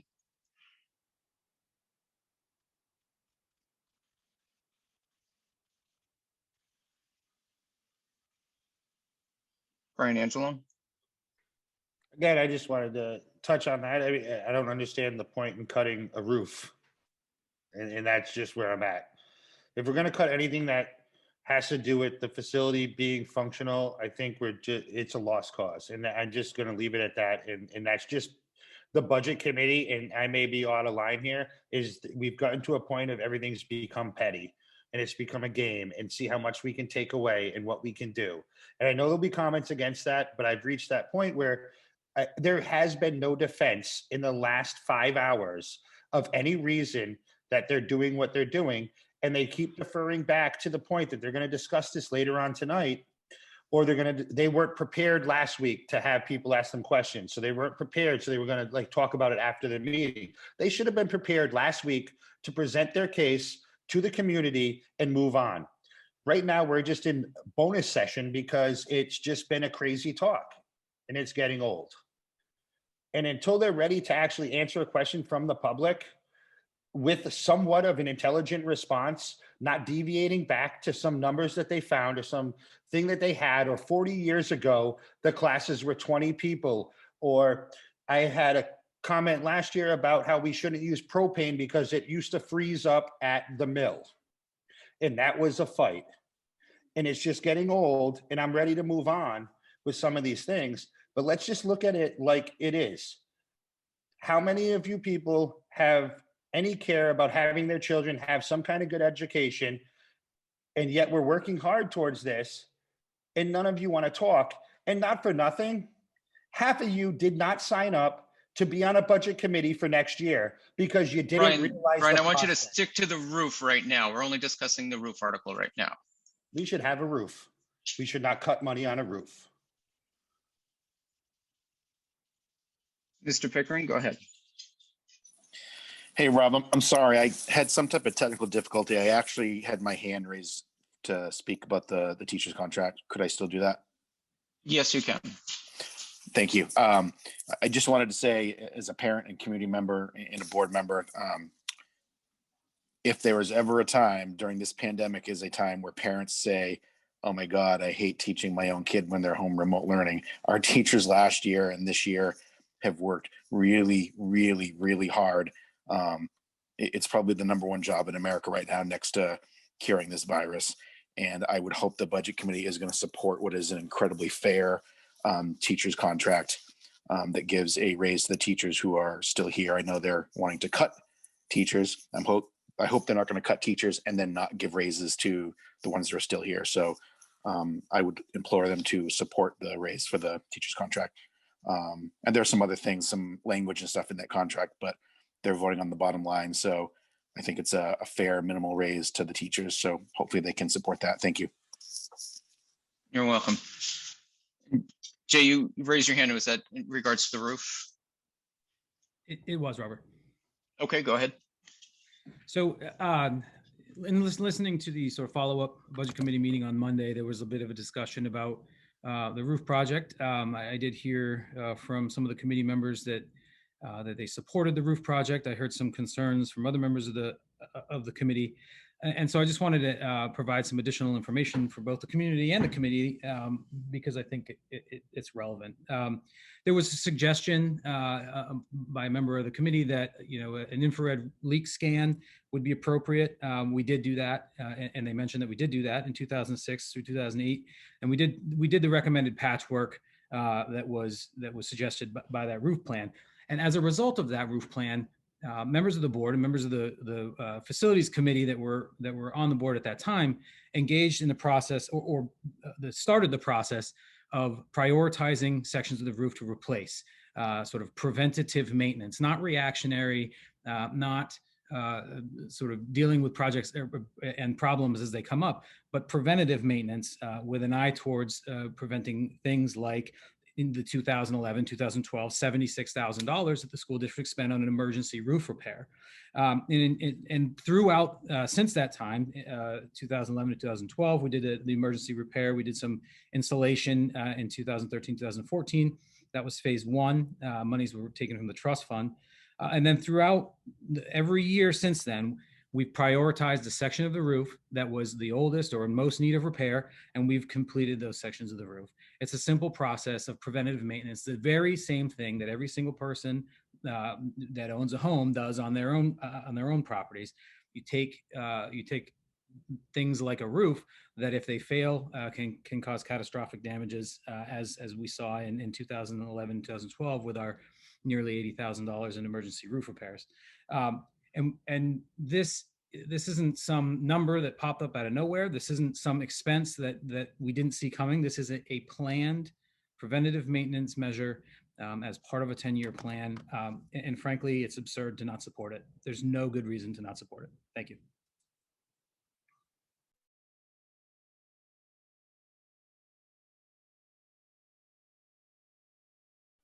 Robert, you're muted. Thank you. Mr. Barnaby, go ahead. Yeah, hey, Jay. That's awesome. And I'm saying that because I repetitively asked questions to get a history on what had happened and what was going on. And all I got was, it's time to do this section. Part of the difficulty that we had was the information that we got, was that it's time to do this section. So we were looking for more. As you said, someone said they should do an infrared scan. Nobody told us it was done. So that's awesome information. And that's the idea of tonight, is for us to hear, I guess, where we didn't get our holes filled in from you guys and from the public. So that's great information, and thank you. That's what I need to know. I need to know a history. I need to know what's going on there. Because I hear that, it's done wrong. Doesn't sound like it was done wrong, and that's great. So thank you for that information. Thank you. A couple of panelists have your hands up. You've both spoken recently, so I don't know if they're still up or if you have something new. I just raised mine again. Bonnie, go ahead. Yes, Yeah. I just wanted to talk to the roof a bit. And as you know, I was all for it last time. In fact, doing the whole entire section rather than the job had been split up into two halves. And to me, you need a good roof. And John talked about, how sometimes you do the floor and then the roof leaks on it. So I'm all for having a good roof. And I heard, I think Monday, that means that's the end of it. That seems to be the end, the last section of the roof. So this all sounds great. But, and Mike brought up Monday that we don't even know how many square feet. So one of our dilemmas is we don't even know what the right budget number is. Is it 11,000 square feet or 14,000 square feet? And I think Mike pointed out that's $24,000. So that makes our job a little hard. Even if we love the project, it makes it a little hard for us to know what is the appropriate budget. And as Tucker pointed out, we received very little information. I know I said Monday that the system this time through is a bit flawed. There wasn't enough communication. We didn't get enough information on these projects. No one came to us and presented. And we don't have to go to these school boards meeting to get it. We have every right to have people come to us. We can go to the school board meeting, and we probably should. We should be united. We should be working together and totally aware of what the other one's doing. But Bonnie, I do want you to stick to yes roof, no roof is our discussion for now. And so I don't know how I'm going to vote after this meeting's over, because I've heard two different numbers as the right price for the roof. I've heard two different amount of square footage. I'm all for it, but I wish I knew whether I'm voting for 11,000 square feet of roof or 14,000 square feet of roof. That's $24,000 difference. It's making it hard for me to know which way to go.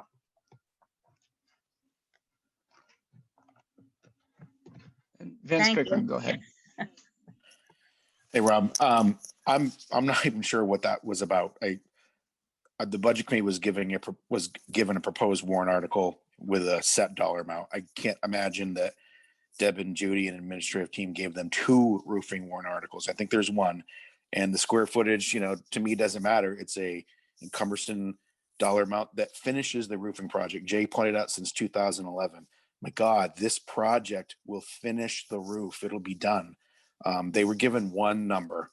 I mean, Debbie O'Connor can jump in if that's false and talk about 2 different numbers, but I think they were given $1 amount. Let's finish the roof. I've been on the board for 9 years. We're always doing the roof. This finishes the roof. That's it, Rob. Thank you. And the warrant article, the way it's in draft form, is for $154,000 for approximately 14,000 square feet. And I'll recognize Mark Hood. So, Rob, I just want to jump in one more time. So the warrant article that they were given gives the exact price and the square footage. So that statement was false that they have 2 numbers and 2 different sets of square feet. I can't raise my hand. I'm not sure why.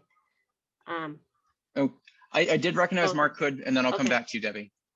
Yeah, the only thing that I would really like to state is the fact that the first number, 11,000, comes up from a facilities meeting. And we talked, they asked me, what if we combine both sections? And I threw out a number of 11,000 square feet. They asked me to go back and get prices. I went back and got prices and got measurements on the roof. That's where the 2 numbers come from.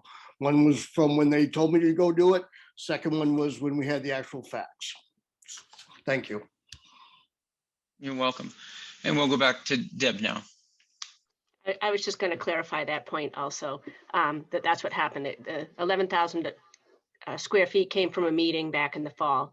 Another thing to note, it is a special warrant article, which means if we don't spend the money, the full $154,000, that money will go back to the taxpayers. It can only be spent on the roof.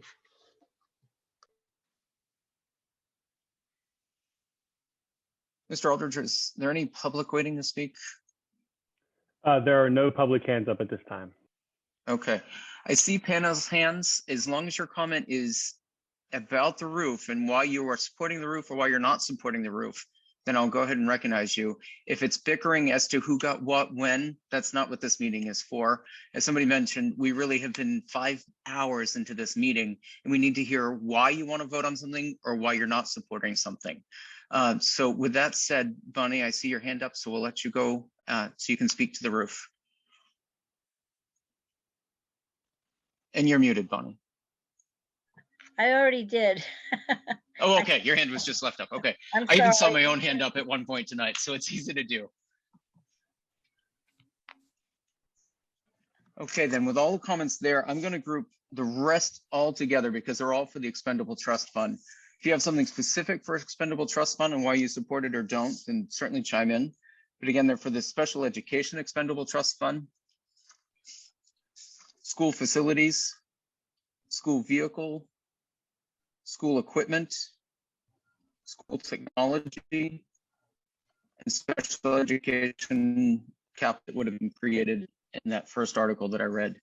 So again, general public or panelists, if you have anything specific to trust funds, please go ahead and comment or question now. And Mr. Pickering.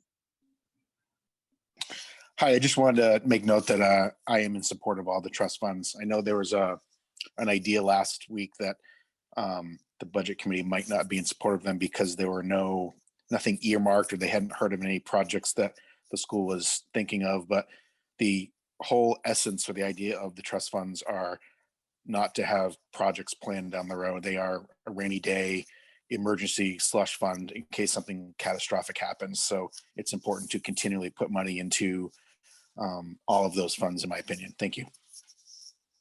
Thank you. And Mr. Duguay. Thank you. And just for perspective, there was some discussion at Monday's Budget Committee meeting about the amount of money that was in the, specifically the Special Education Trust Fund and how that seemed high. And I don't think it can be overstated that the nature and the expense of some of the special education needs of our district fluctuate wildly depending on the pupils that we have in our school. And if we have to place a student out of district unexpectedly, can cost up to $200,000 a year. That's money that is not budgeted. So we try to budget for all the expected needs of the district when it comes to things like special education. But the point of the budget, or including money to fund the trust fund, is in those unfortunate circumstances where we can't meet the needs of our students in district. We have to place them out of district, and it's something like that could cost us, like I said, in excess of $200,000 for a year. So while $180,000 in the Special Education Trust Fund may seem like a lot, because it is a lot, but at the end of the day, it's in line with the potential needs of the district if something were to come up with regards to special education and our ability to meet our students' needs within the district. Thank you. Thank you.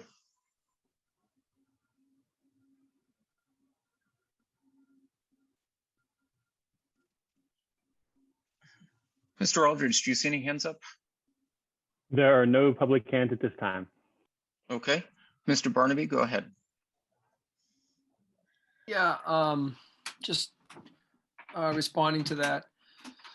The trust funds in general, no, actually it was stated that exactly that, having to go out of district would be a very expensive expense. We actually discussed that on Monday. The initial intent of the budget committee was, and again, a thought process was that this year might be one that maybe we're putting in too much to our trust funds.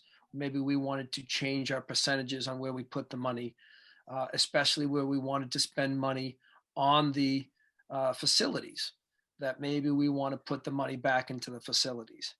Now it has come to my attention, me personally, that that might not be able to happen due to where the money comes from, as that the money is surplused. Or extra from the year before. So rather than giving it back to the taxpayers, that extra goes into a trust fund. I may be misspeaking, but that's where the committee was coming from, is that maybe this is a year that we don't put as much into the trust fund. So when you have that thought and you can't change the warrant articles, you have to kind of go against it up front, because we were wondering if maybe we didn't want to put as much so that we could invest more into our facilities. So that was our point of view and where we came from. That was part of our discussion, and that's where we started at that point. So just wanted to let that be said. Thank you. Mr. Bossy, go ahead. Yeah, I just wanted to touch real quick on the trust funds too. I mean, as a board member, yes, I do support the trust funds. I just do want to clarify that the trust funds aren't really designated for just emergencies. I know they keep throwing that out there and keep throwing that out there, but we spent it on weight rooms. We talked about using it for basketball hoops. I mean, there are other projects out there that these trust funds have been used for. So it's not just emergencies. I just want to throw that out there, and I do support putting the money back in the. Thank you.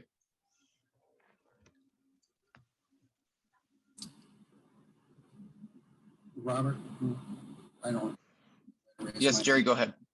Yeah, I would say in general, there was, less support for putting more money, for example, in the vehicle fund, because there are no plans for a new vehicle. We have 2 vehicles. There's over $50,000 in that trust fund already. And there was more support for the facilities fund, perhaps even at a higher level than is in the current warrant article. So And the idea of having trust funds makes total sense. They are pretty big already, and but the facilities one, especially when we get the burner projects properly spec'd and quoted, might be nice to use the facilities funds so we don't have to borrow as much for that. Thanks. Thank you. Mr. Aldridge, can you double check for any pending comment? No hands are up at this time. Okay. I think that we've probably come to the end of our discussions here. I would remind everybody that tentatively the annual meeting is scheduled for March 16th. That's when the voters truly get to speak, and we look forward to that point. The school board needs to decide exactly what the annual meeting is going to look like. But again, tentatively mark down in your calendars Tuesday, March 16th.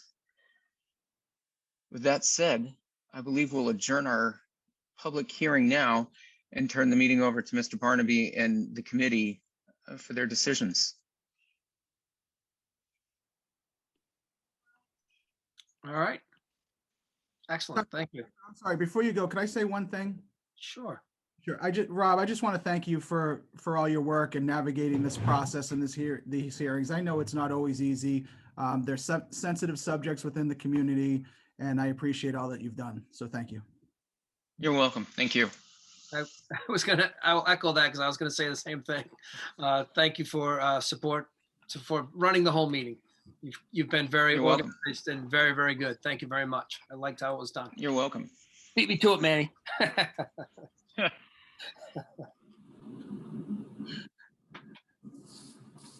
All right. I guess it's just the budget committee now, and those that are listening in, of course.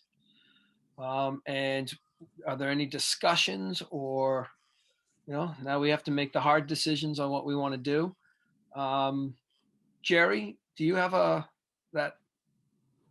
able to share that actual budget? Yeah, I think I have that here. I think that's a place to go to discuss. I don't know, what is everybody else's thoughts on that?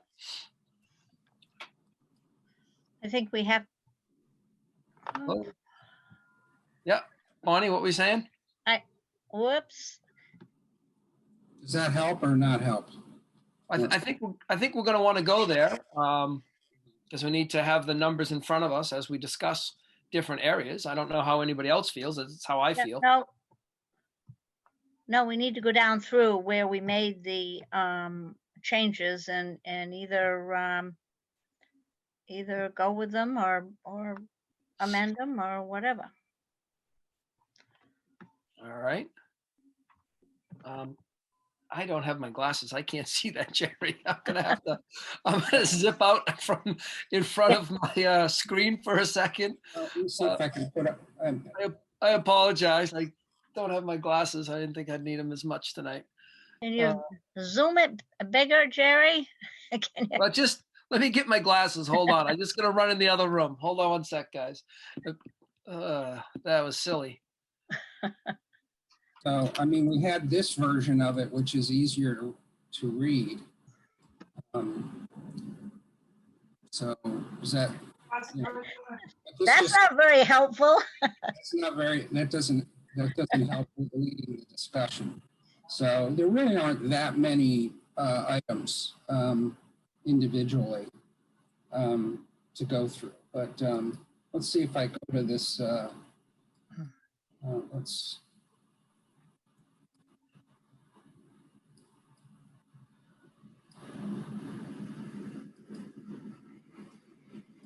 See if I can expand it a little.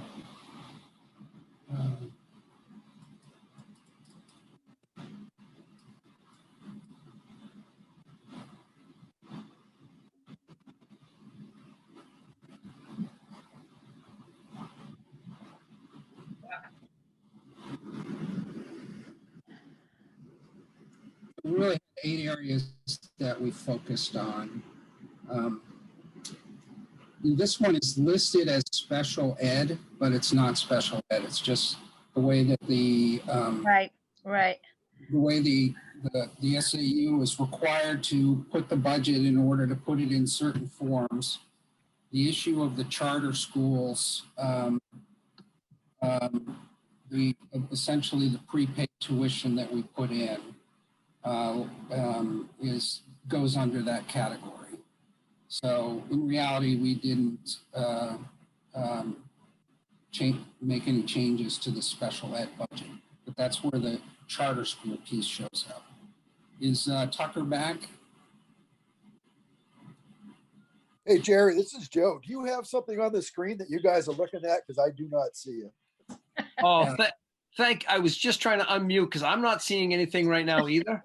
Okay, let me try again.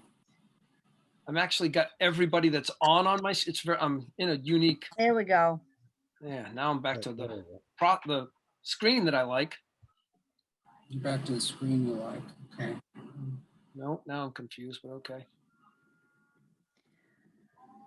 Well, maybe if you can't get that chat up there, maybe you can read off the things to us. There, I see one now. There we are. Yeah, I like that, Jerry. Thank you. I think every time I change it, I'm going to have to unshare, put it up, and then reshare. Right. So maybe there's some of the like the charter school, like some of them are going to be easier for us to have the discussion and make the decision maybe than, should we do a bunch of the lesser amounts first? I would agree. Yeah. Yeah.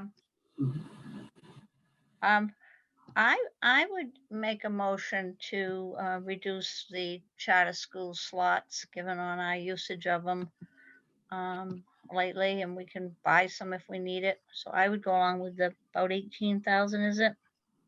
Yeah, 18,750. 750. I would make a motion to support that. So I think this was discussed in the beginning, but just so that it was known that we had, we prepay for certain slots in the charter schools. And this past year we spent, I believe it was $36,000 on having slots in the charter school. We largely didn't use it at all. So yeah, it was $36,000 to the taxpayer and to the school budget that we didn't use. It's nice to have the slots because they're there. It is possible. We don't know how easy it will be, but if we have stronger demand to then have to go and buy a slot from another school, and the budget committee's recommendation when we went through our deliberation was to reduce it from 6 to 3, which is 18,750 less than was in the budget that we started with. So, and just I'll leave that there. So, I support the level. I'm okay with it being where it was in our breakout. I don't think it's going to reduce the quality of the education that we have to offer for our students. And I think it's at the same time, it's responsible for our job and to efficiently use the taxpayers' resources to educate our children. So I'm okay with this particular number. And I would agree with you on that, Jerry. And I think we don't have to go through a whole big voting other than, if we decide to keep it the same. Is that correct? Just for procedural, right? Well, we only vote on one number, I think, or we can vote. But by the way, is Robert here? And I got a lot of people, and I'm seeing visuals who are kind of not part of the meeting necessarily, but so I don't think Robert made it. I don't know, unless he's in the with the attendees or something, unless he's over there on the phone and didn't get moved over to a panelist. But I don't think so. Hi, this is Robert. I'm still on as a panelist. I just put myself on mute and turned off my camera. No, we're talking about Robert McAfee, a member of the. committee. Yeah. Sure. Sorry. Yeah, I didn't see him in there earlier. No, he's right. not in there. He's not in tonight, So- I guess. So are we gonna vote one by one and tally up our votes? Is that how we're gonna do it? One by one? These? I do think, there was some public comment on, not making any of the changes and just going with the school recommended budget. And I feel some need to, if we're not going to do that, to talk about it. But I don't know if it's a vote or not. But we spent a lot of time on discussing whether to contract out for certain maintenance things, and I think they were responsible. They stand out on their own. But I also heard at least 3 people in the course of the hearing, including Kevin Bell and Mrs. Krill, that talked about wanting to see the justification a little more clearly on the different things, whether it's any of these items or in particular the change in staffing. So I think we have to go through that. But some of these things are relatively minor. They were, the fencing for, do we need to have a fencing for the ball field? Are we jumping down to that? Again, so we're okay with staying. I just wondered whether we should vote topic per topic all the way down through, or whether somebody's going to keep track of the ones. I mean, everybody's hearing from Tucker, Jerry, and I, and there's Mike and there's John, and there's others of us that we're just assuming they're thinking like us, but we don't know that. So I think the clearest way would be to vote item by item. Vote on the charter school. Right, vote on the fence. Then it's. All right, then I guess we can go to a vote. I thought we only vote on change, but that's fine, on our change, but that's fine. And again, I think that it should be stated that this is not a reduction to special ed. This is a reduction to the seats that we purchase in advance, as Jerry stated. Yeah, it really isn't a special ed per se. Correct. Item. It's in that department, but it's not a cut to the special ed in-house program. That's important to all those listening, or watching, or whatever they're doing, that it's not a cut to special ed. So I guess we can put it to vote. If we keep the number as is, I myself am in favor of keeping the number at 3 seats. Aye. Aye. Aye. Okay. So, everybody that's here, are there any of those opposed? No, that was everybody. Okay, I'm not seeing everybody, or, okay. And then I guess we state that there's one. We have a lot of extra pictures, so it makes it a little harder. We do. And I guess for the record, it should be stated that there was one non-voting member. Is that correct? One member not here. Is that correct? Yes, one absent. Present, right. All right, We have a quorum. Correct. We do have a quorum and we're fine. So you want to run to the next one, Jerry? I'm sorry, it was the baseball field. Is that correct? What do we have? We had the baseball field and these $3,900 of items in co-curricular, and I'll see if that's broken out in this. If I'm correct, that was for the fencing, for a home run fence, right. Which as a athlete and all that, I know how cool it is and everything. But as we've said, $3,800, I personally think that could be a fundraising type of an event. that could happen. And again, that makes it a community event that puts ownership on the baseball players themselves. So that's where I'm coming at when really doesn't need to be in the budget. I understand, to an $8 million budget, it's not that much, but I also think that's a fundraising thing that could happen, especially with this great community that supports these things. I noticed the ski team had a really cool van this year that was brought on by the community. And I feel that that is an area that we can, again, doing a little bit of due diligence, that can be done elsewhere within the community and within the school. So that's my thoughts. I don't know if anybody else has anything else. I'll make a Well, the other thing I heard on it is that it was removable and staff would have to keep taking it on and off for, depending on different events. And, there were other concerns about even the suitability of it. So it's nice to have a fence to hit a home run over, but it just didn't seem to be practical either. So that's why we ended up removing those items as well. But go ahead, Bonnie. I'll make a motion that we delete 3,900 for the fence. So put those back in. I guess I second to keep it there.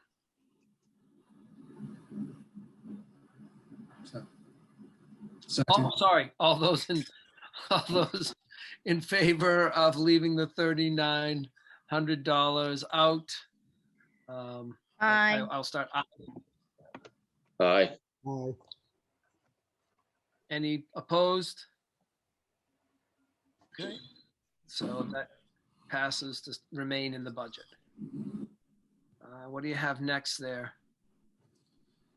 I don't know if you want to go to the guidance or or we do that in conjunction with the education. I think we should do that in conjunction with the education. I agree. Right. Jump down to the next one. Now, you guys just voted to keep that out of the budget, correct? Not in the budget? Correct. Yes, out of the budget. Yes. Okay. Voting to keep it as our recommendation.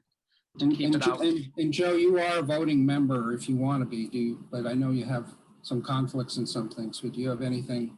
Yeah, no, technically I've already voted for this budget, but Tucker said I think he said opposite of what he meant. I just wanted to clarify Yes. that you guys. Oh, thank you. Yes. Thank you. Thinking ahead, looking ahead. If I messed up, sorry. My thing will be for whether or not we vote to keep it or change. So, all right, what do you got next? $7,800. That was the school board salaries and so on. Right. There was some discussion about this being a community. I can't think of the word right now. Anyways, giving back to your community, doing that, and a time to try to save a little bit of money, that we recommended maybe that would be a good place to save a little money. Is there anybody else? I can speak to that a little bit. Yeah. As a school board member, the school board is required to come in and do a lot of stuff. They are there a lot. It does carry into their home life too. Should they be paid for it? As a member, I donate mine back. I give it back to the lunch programs.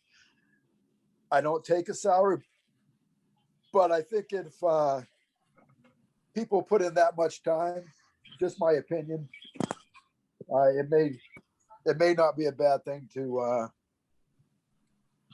take out of there. Just my opinion. You guys do what you want. I'm not a member technically anyway, so I'm just saying I do see a lot of what the school board does. They are very dedicated as far as their hours go and stuff. So I'm just leaving that out there. Yeah, that's great. Thank you. And again, it feels like it's a civic duty that, I don't know, and I understand how much time it is.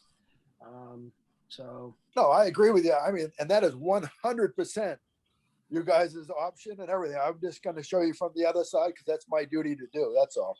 No, I'm not. Yeah, I agree. I understand. Completely understand. It's And if the 7,800 is taken out of the budget, it doesn't mean that they still don't get it. Right, right. Because all we're doing is giving one number, and this was part of the justification or process that we went through to come up. Absolutely. Yep. So, Um, so So I guess I will put it to vote if there's no more discussion. All those in favor of taking the 7,800 out of the original budget? aye. Aye. Aye. All right. Any that are opposed? yeah, I was opposed first time. I opposed this Right. time. Yep. Okay. And I guess that's a quorum. Is that correct? As of now, we can keep it in. Let's see, how many of us are here? There's one missing. So there's, how many of us are here? So there's 5 voting, so there's three on one side. So I didn't hear Tucker's vote, but Yes, I'm in favor of. okay. So Okay, so John and Robert aren't there, correct? John's here. I'm here, Joe. John's here. He's Oh, been okay, I voting. didn't see you. Sorry, man. Yeah. Quiet. He's been voting. And technically Joe can vote.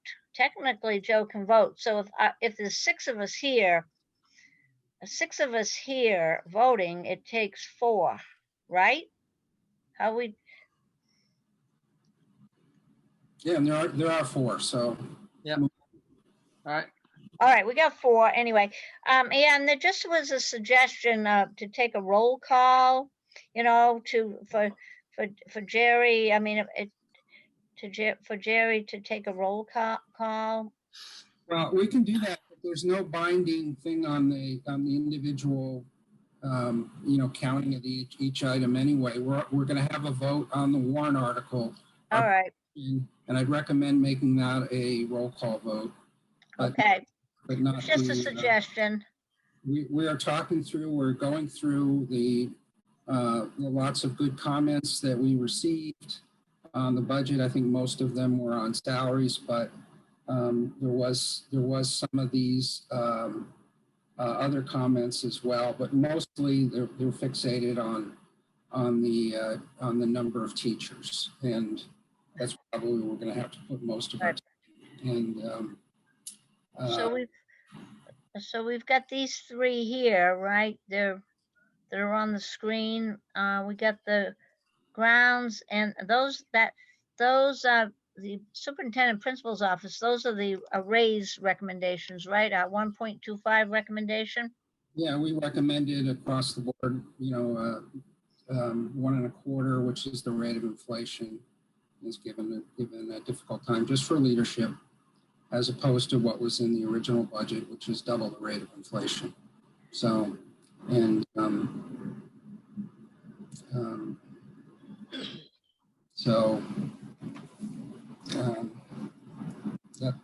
that's how we got to those numbers.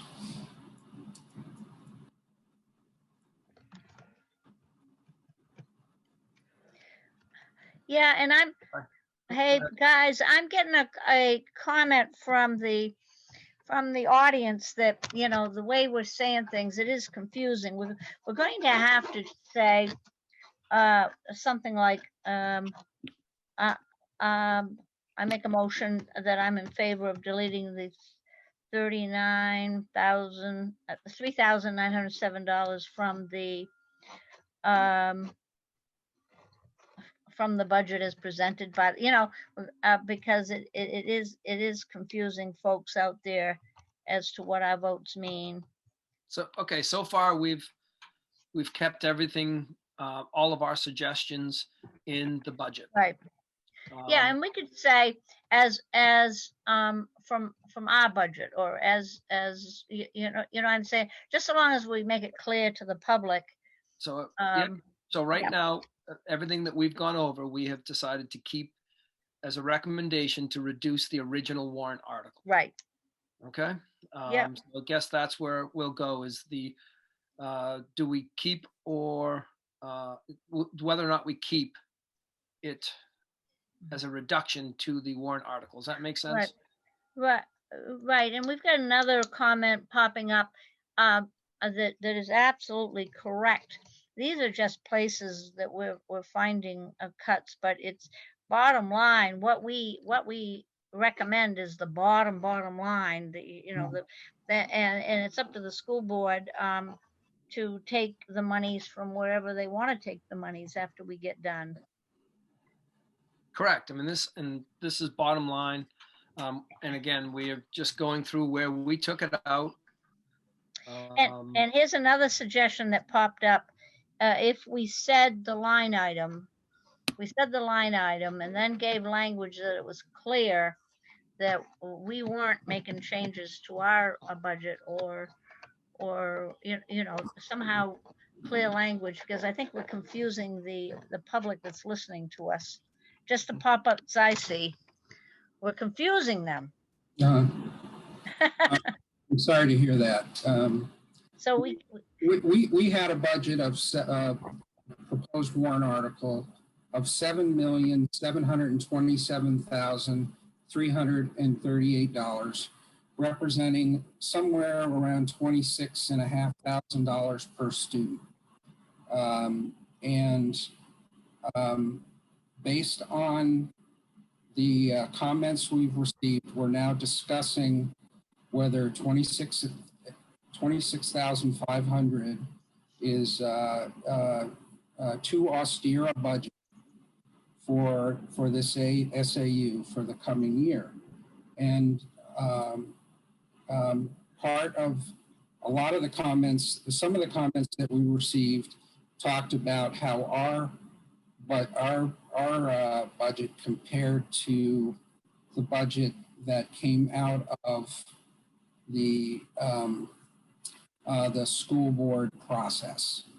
So in general, there was very little change.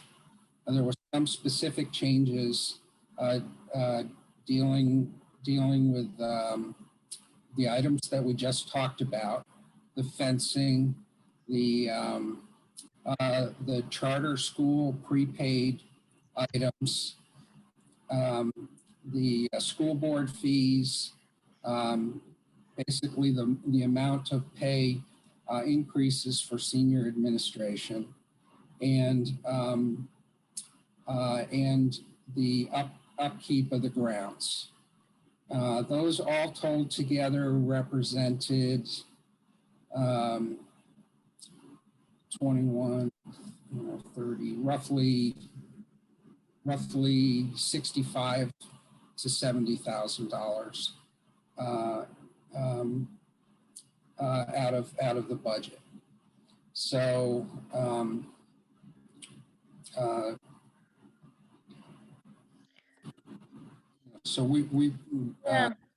what we've been going through is has anything that we've heard or our own rethinking of what we've heard at least would change those figures. Well, I think the suggestions that are popping up are saying for us to announce, okay, because they can't see the chart we have.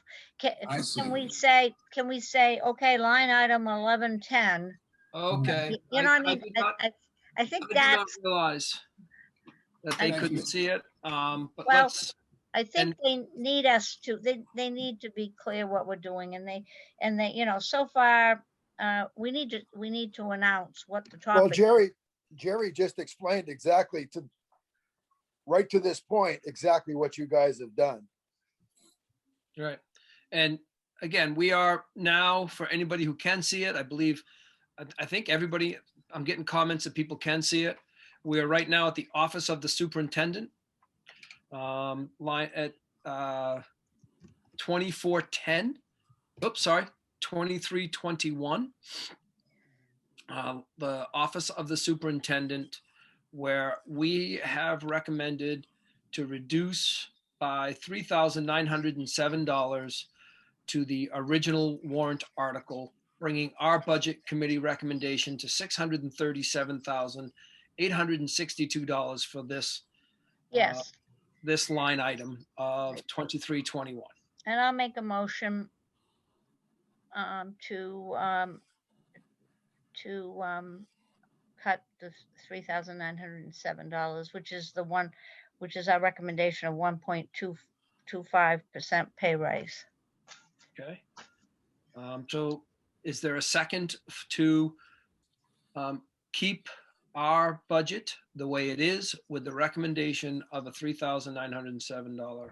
Yeah, and I think, since people are asking, we'll just talk to, given what's going on with the economy, with the conditions, getting a pay increase equal to the rate of inflation is better than a lot of people are doing, and most people are doing. We think it's reasonable.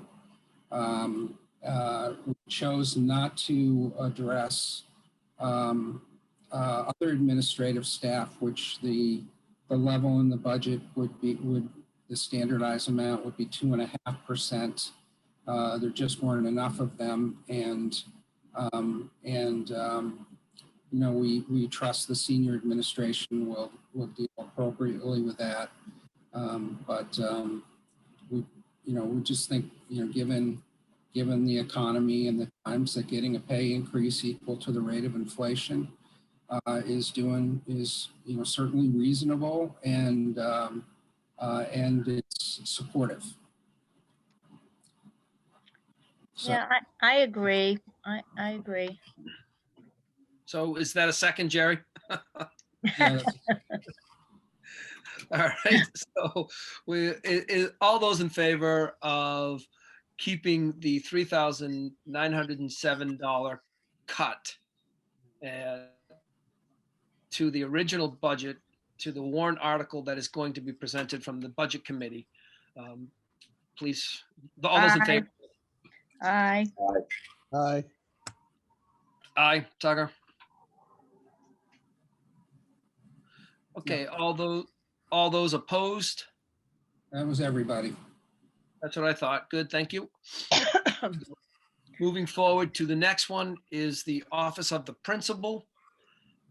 We have reduced, our recommendation from the Budget Committee is to reduce the Office of the Principal by $2,101, recommending a $393,321 line item, 2410. I'll make a motion. So, okay, and I believe that is in the same realm of keeping it to a, reducing it from 2.5 to 1 point.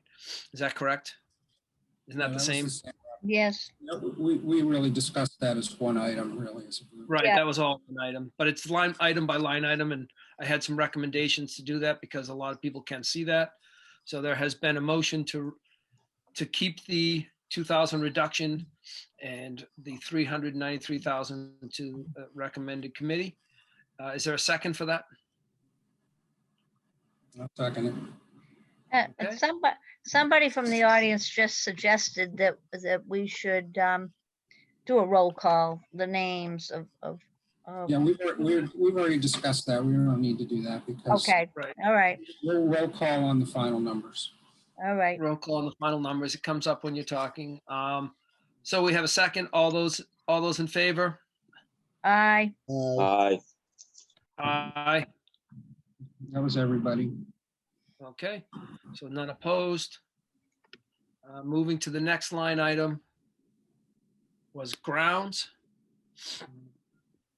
The care and upkeep of grounds, line item 2630. There, our recommendation was to reduce it by 30,000. We believed, if I am right or wrong, that this could be done in-house rather than having contractual. We left enough money in there for for the purchase of the materials to have the stuff spread, and so that it could be done in-house rather than have it contracted.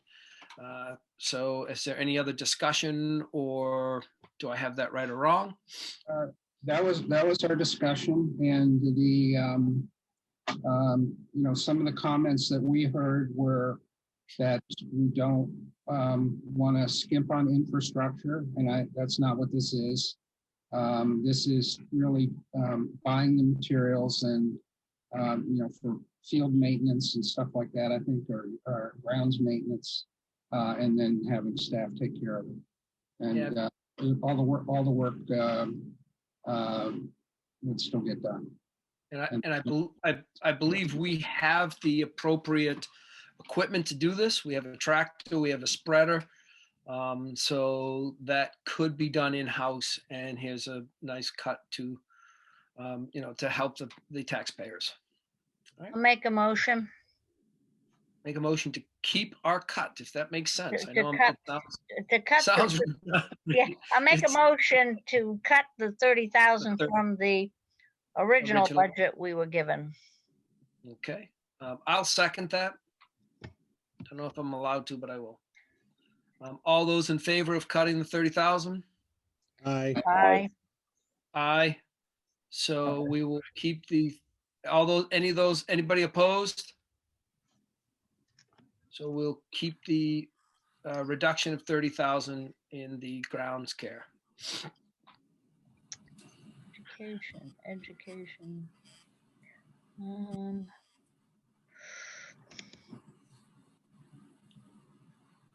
right, where are we, Jerry? So we're really, the only things we have left to discuss are salaries. Okay. Not salaries, but reductions in the warrant article that we justified, or by having fewer staff, fewer teachers specifically. The reduction to 1,100, the regular education. Where is the supplies? Where's the? You're absolutely right. There's 5,000 in supplies. There's supplies here somewhere that we cut 10% or something like that.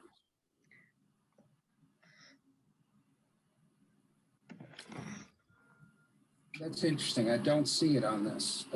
Yeah, remember we did? We cut 10%. Page 4, Jerry. What is it? Page 4.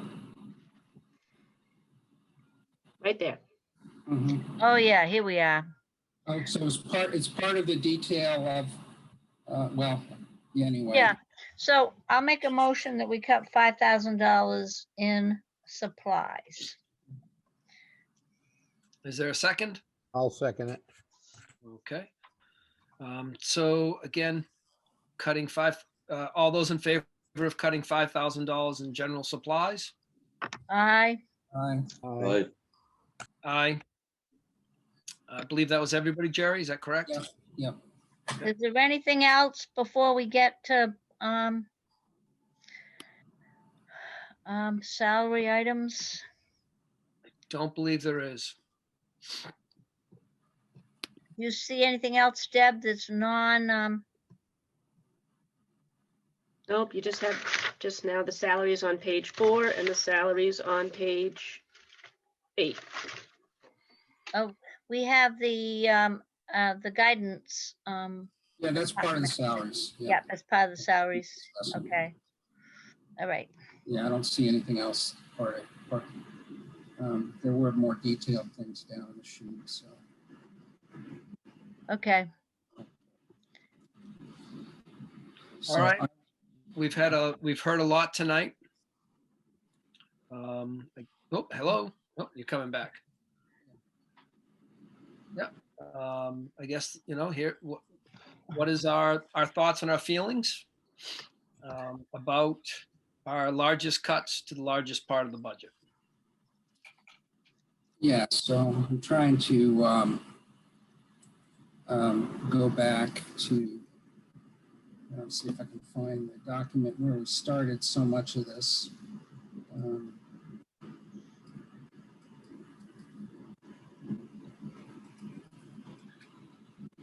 Let's see if I can share this.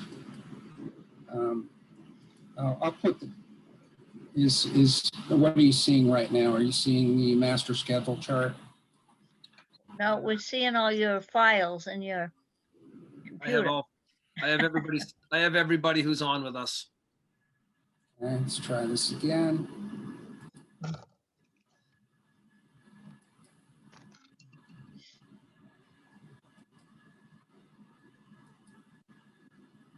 How about now? What are you seeing? Okay. Nope. Oh, there yes. you go. There's the chart. That's the teacher schedule. Is that what you wanted? I think you wanted the year No, by year. this is kind of where I wanted to start, I thought. Okay. You know, first of all, there were a lot of comments about testing scores. And, you know, there's 6 of us on the committee and plus Joe. And, you know, I think we all talked about a lot of different things at different times. You know, for me, testing scores was never a factor, you know, in making, you know, this recommended budget, you know, to the community. We definitely want to have a quality education, and you know, the issue for me is whether the budget as sent to us, you know, was a fair contract with the tax-paying community. And I think I heard one comment that, you know, we're concerned that, you know, people will move into community and then, you know, if the budget's too high, they're going to go en masse. I'm actually more concerned that the state is going to be, will eventually be taking away local property tax as being the sole, largely the domain of local schools. And, you know, certainly the report that came out of the $500,000 commission talked about how there is an unconstitutional system for funding schools in the state of New Hampshire because they allow towns that have lots of property to fund their own schools, and then towns without lots of property can't. And they don't have enough, and they can't even meet the minimum standards, like 25 kids in first and second grade and 30 kids per class after that. So we're not there yet. That's not happening. We don't have to consider that. But I am concerned about it. There's a lot of movement in Concord, and like somebody said, there's lots of bills. I was there for 2 years. I was part of a lot of those discussions, and either as mostly as an observer, but some of them came through the Ways and Means Committee that I was on. So I am concerned about it, but that's not even first and foremost on my mind when we were talking about how many teachers we should have. It's somewhat, but it's not exclusively. Likewise, you know, we talked about last year's budget, you know, somehow being a commitment that we should follow that budget. And I think, you know, we have different people. We had a process that started with a zero budget, which means that to consider how to be proper stewards for the taxpayers' resources, we looked at everything. And frankly, was this sheet, I think, that was kind of the start of that process that that, you know, maybe we had room to provide a very generous budget and high quality education, you know, without it being exactly the same as the previous year. I see stuff coming through chat, so. Jerry, didn't we also start with the fact that 10 years ago that we lost a certain number of students in the past 10 years? Yeah, that's that we considered that, but you know, much like considering what the budget is for the other several hundred jurisdictions in the state of New Hampshire, it was really kind of a reference. It wasn't enough to it kind of says if we have largely the same number of teachers per student that we did, it's the same school district, it's the same rural community. I mean, that should mean something, and we should consider why it's different now. And there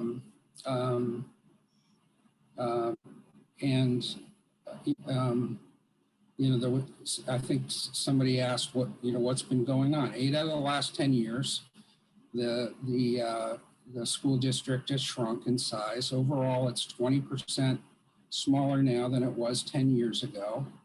And if we had the same number of teachers per student, we would have, I think we said, about 6 fewer teachers.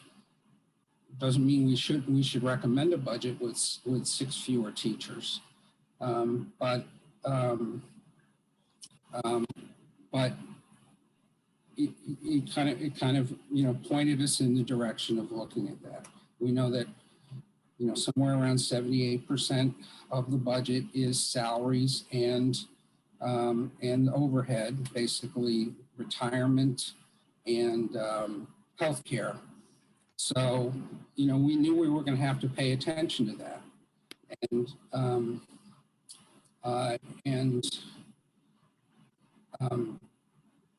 that kind of was, I don't think we want to completely summarize, what 30, 40 hours of meetings, probably equal amount side of meetings, thinking about things, but this is where we kind of got started. So anyway, to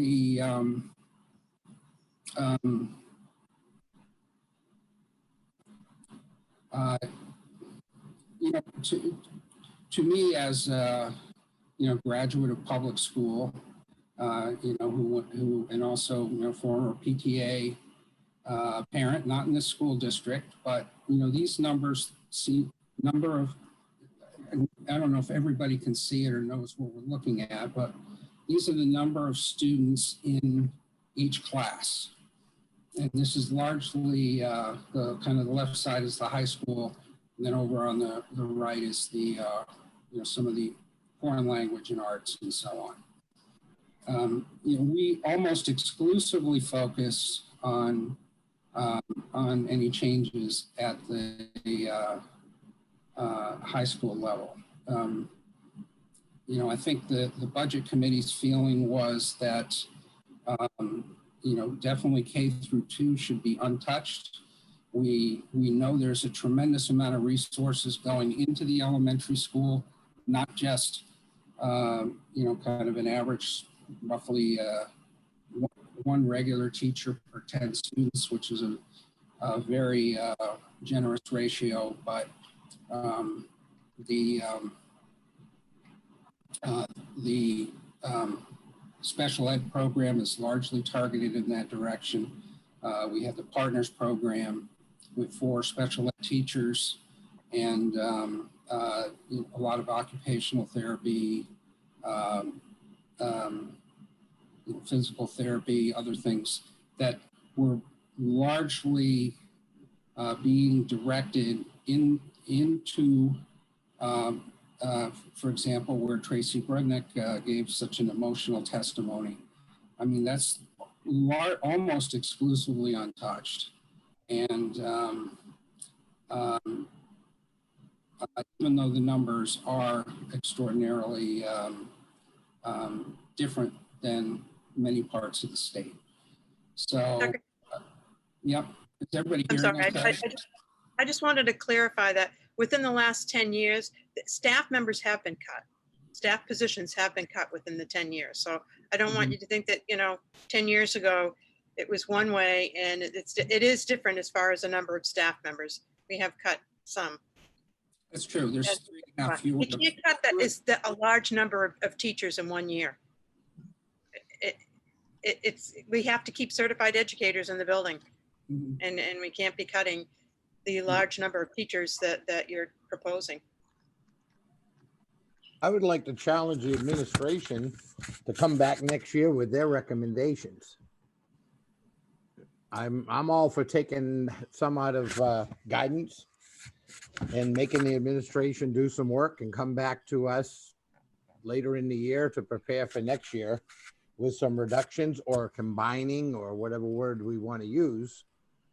You know, I know the community's spoken. I get it. Every time we talk about getting rid of, reducing, or cutting teachers, it gets very emotional. It gets, and we are in a small town, and things like that do come up. I don't think any of us here want to jeopardize the education we're doing, but we need to look at it. And I think it needs to start with administration to come back to us next year with a recommendation.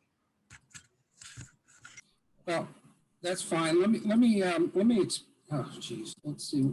What do you have showing now? Do you show the same chart, except for it's on an Excel spreadsheet? Are you seeing an Excel spreadsheet? Yes. Yes, it looks different than the other one, but it looks like it's, These are all the same numbers. this is the same thing. This is the same These numbers. are the same numbers. Yes. Now, you know, in terms of what we talked about, each one of these boxes costs taxpayers $15,000. There's 6 periods. A teacher costs $90,000. So, you know, we're saying, do we, to support a quality education, do we need each one of those boxes? And we looked at it a lot of different ways. Now, are you seeing just the highlighted now on the on study halls? Yes. Did it change? Yeah, we see it in the study halls now. So, so for $15,000 per period, we have some study halls with no students in it, some 9 or 10, some with 2. So that's one thing we were looking at. If you look at just classes that are extraordinarily low volume, either no volume or 5 or fewer, we had 21 boxes in that grid. I include a little bit of middle school in there. I've kind of graded out. This is what we talked about, you know, since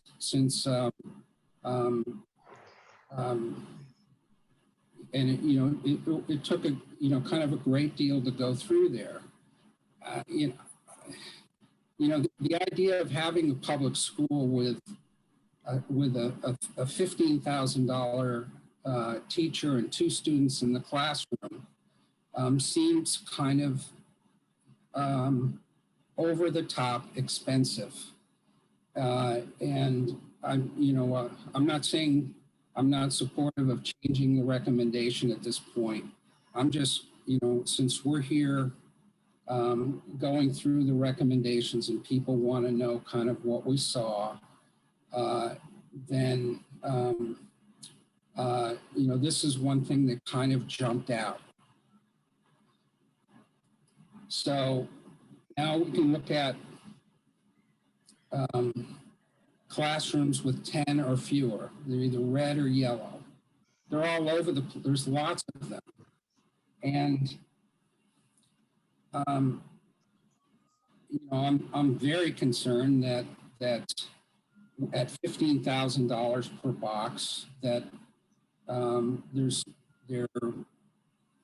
not any possibility of making or any consideration that what kind of actions could be made. And we described, somebody made a great comment about you can't replace an art teacher with a calculus teacher. They're different things. And we described making changes in the high school as almost a calculus problem, because you need to have a certain number of English credits, certain number of different science and social studies and math, certain number of electives, art, and so on. So probably 2/3 of the way through the process, we weren't leaning necessarily towards making changes, we know that administration was part of talking about with us and is working on a plan to perhaps be able to have fewer teachers and still meet the needs of the students and, you know, for quality education. And, you know, then one of the, as we discuss some of the requirements, and we don't know what the right thing is, I believe the chairman of the school board said, you said yourself, you don't know what the right way to make the changes is. And I totally agree that that's the right position, is that the school board and the superintendent and the principals are much better. But we did notice that in the areas of the critical disciplines, the four of them, that even at 75 students a day,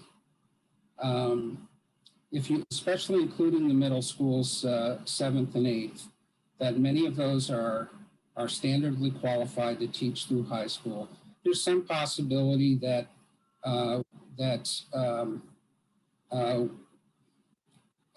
with 2 full-time math teachers, for example, instead of 3, we're not saying that's what we'd recommend, but with 2 instead of 3, there would be still very, very small class sizes.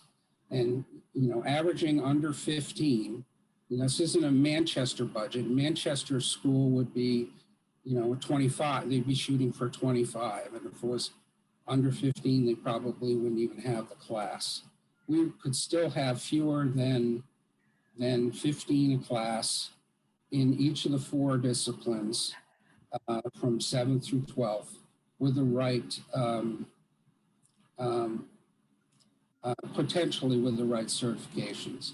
It's not, we didn't say that's what we would recommend, but that's kind of how we got to 4. And there's a lot of discussion about whether, you know, certain other programs were adding much academically. They're not heavily used. The foreign language, you know, we got 70, and these numbers here, you know, represent how many academic classes each of these teachers is teaching. So the busiest teacher in that group is about 48 students. In the high school, it's 48, 45, 47. So basically, we're looking at 35 to 48, or 30 to 48 are teaching in a day. And does that, I don't know, for the rest of the budget committee, I mean, first of all, is this kind of consistent with what we talked about? And do these numbers make sense to you still?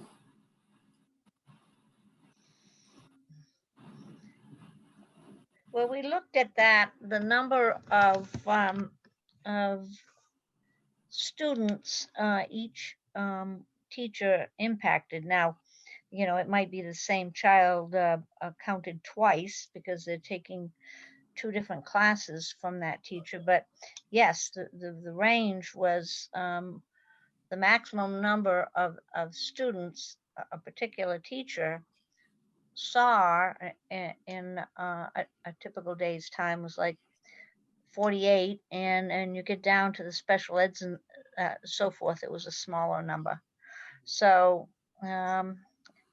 those are low numbers per teacher that you're impacting. And we thought in our deliberations and looking at the schedule that there might be the ability to offer all of the disciplines you need to offer a student with, and we came up with 4 teachers, and there's, you know, the ability to some teachers have 2 disciplines. They have two expertise, and with and I know we talked about a bit that sometimes it might not do any harm to have juniors and seniors in the same class, especially when it comes to foreign languages and so forth. So that was how we came up with the 4, that as a number, looking at it from many, many perspectives, the number of things you have to offer, the number of classes a student has to take, the number of students you have in the first place. So we came up with 4 as a number that wouldn't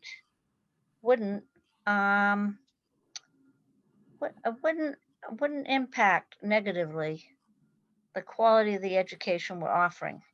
And you've got to remember, we have a double a duty to come up with an excellent, and adequate is the word that the state uses, which I never liked anyway, but a very good education at a price that is sustainable, at a financial impact that is going to be sustainable. And I know in my own mind, I was hoping to come up with a program that we can sustain into the future, and kind of stalls off even the idea that we should not be in the high school business, that we just can't maintain a high school with the number of children we have.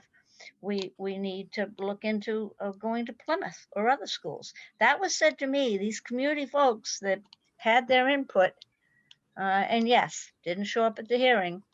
The first thing that came out of their mouth is, well, have you guys looked at sending the high school kids to Plymouth, where there's more offerings there? Yes, we lose a sense of community. Yes, there's the transportation costs. But in my mind, this was a reasonable compromise position and something that we can sustain into the future. Our numbers have climbed to the point that we've got to look at, is there another way of doing it? Change is tough.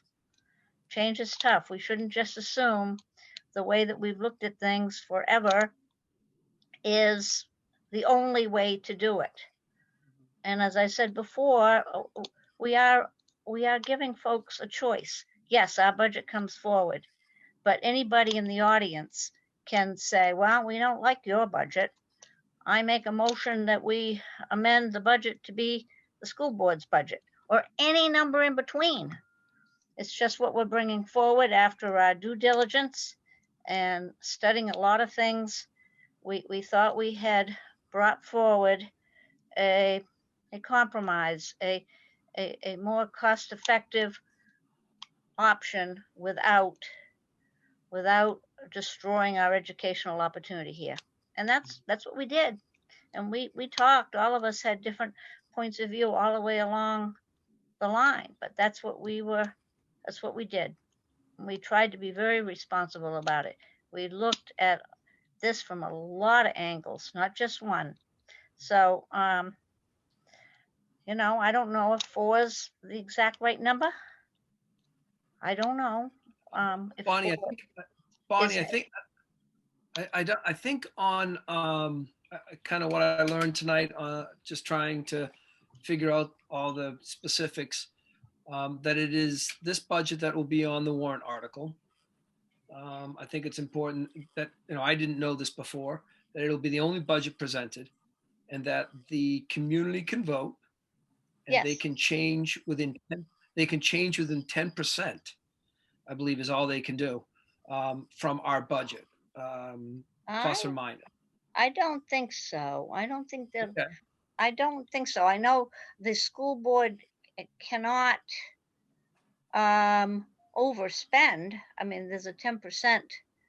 And I don't know. I don't think that the maximum they can change it on the floor is 10%. But 10% is an awful lot anyway. So even if they were making a change, it still would be within the 10%. 10% is $800,000 roughly. Right. So Yeah. they wouldn't be making it $1 million. I mean, so they still would have their opportunity within the 10% to come up with a a different number if they didn't like our number. Yeah, I was just clerical. I'm just trying to, Yeah. again, stuff that I'm learning. So that's what I was told, that the warrant article could be changed up to 10%. So I just think that that's important, that everybody understands that as we move forward also. So I know at least I believe when I entered this process, I entered with an open mind. If to meet the requirements of the students, what we're supposed to provide for them, what are required extra teachers, I would have supported that. And, public school classrooms all over the board here with 2 to 4 students in it. And, we're putting it, even the most valuable teachers in the study hall for a period rather than teaching a 6th period. But it's I don't think it's a secret to anybody that we have an excess amount of teachers compared to what we need to provide a quality education for these children. They're costing us $90,000 a piece. We have to look at it. And I would love to be on the same page with the school board on it. I hope, I'm kind of new to the process, so, and I hope we cross arms and for the next 12 months and come to terms with this. I am very concerned that our budget cuts more than will be manageable, given some of the feedback that we've had.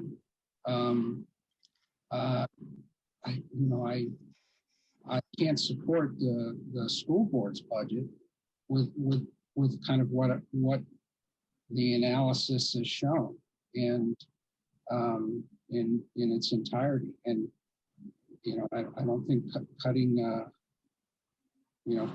one teacher, it's not going to be that hard. And by the way, we had comments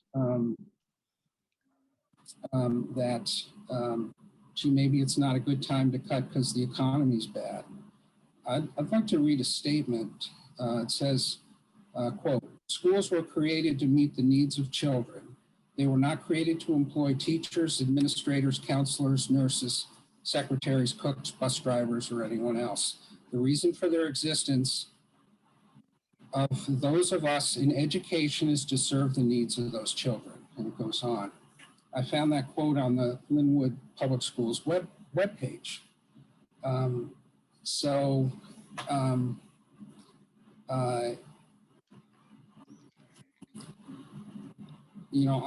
100% for that. I think our process was largely was that way. I don't think there's any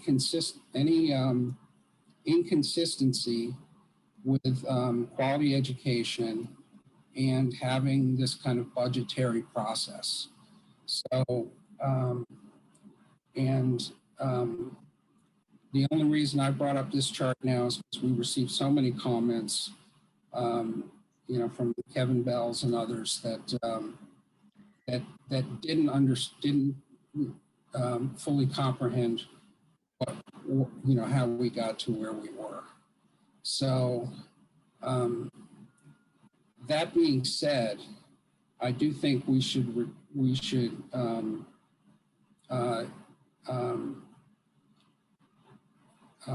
make changes to the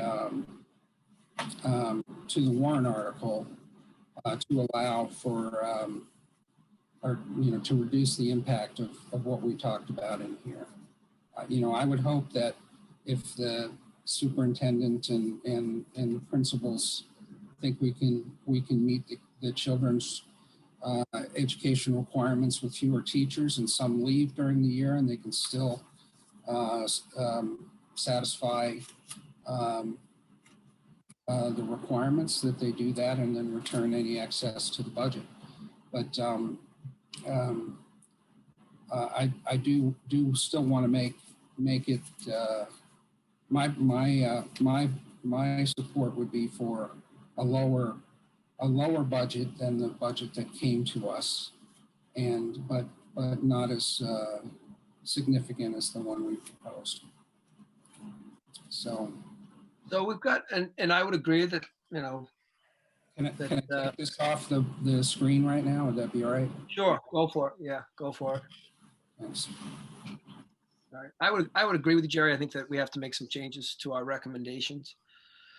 Again, drastic or not, you know, we took through the I think we looked through the numbers, and I thought we took a zero budget approach, looking at it. I know that sounds crazy, but that's what you do. You look at all that, you know, you look at the trends. And, you know, I saw some comments about how that's not the number of people that are in my class. And that bothers me that the information that was given to us wasn't accurate. That's the hard part too, is we're making decisions on information that is given to us. So it makes it very difficult to look at everything, and you get nervous that our information isn't correct all of a sudden. So that kind of whatever. But I think we do need to make changes to our total recommendation. Yeah, so I don't know if anybody has any suggestions or other comments or their feeling on it. Is there anybody else that has, I mean, Jerry and I both agree that we need to make some changes. Are there any recommendations to the changes? Deb, did I see you wanted to make a comment? Would you like to jump in, Deb O'Connor?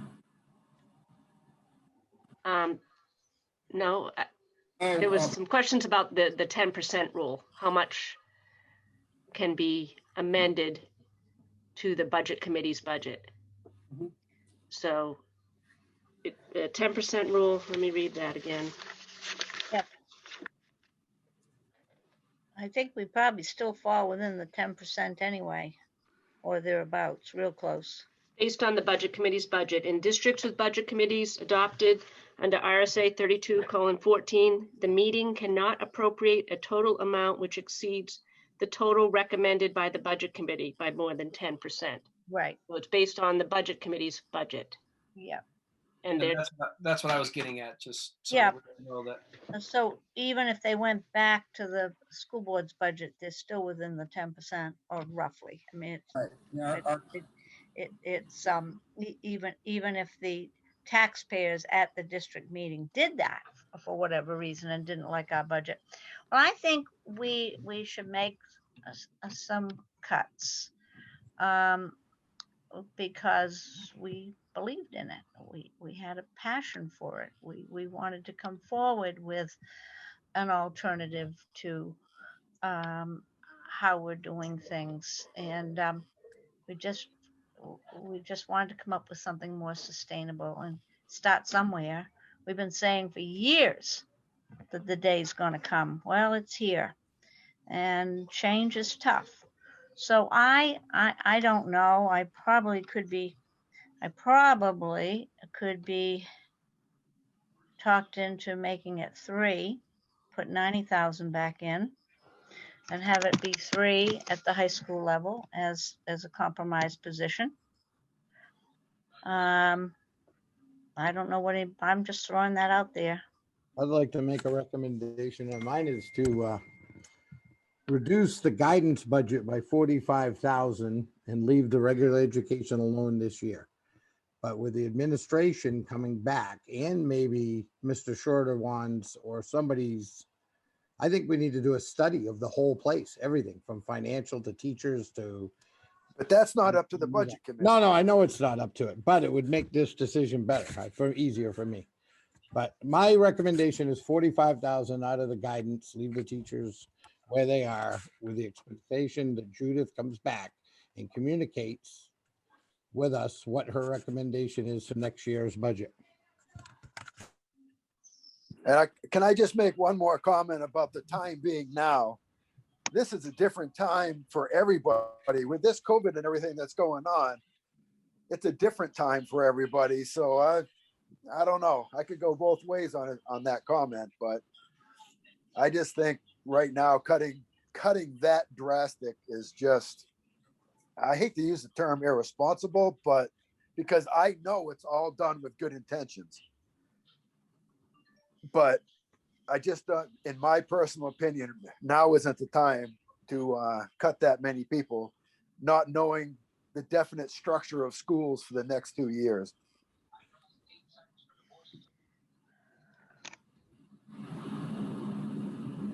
Yeah, I think that, you know, obviously, I feel it was drastic. I think that it was looked at monetarily. I think that was important. And I think it's important to go through that process every year. Even if it ends up in tough decisions or not, you have to look at things monetarily, and that's what was brought here.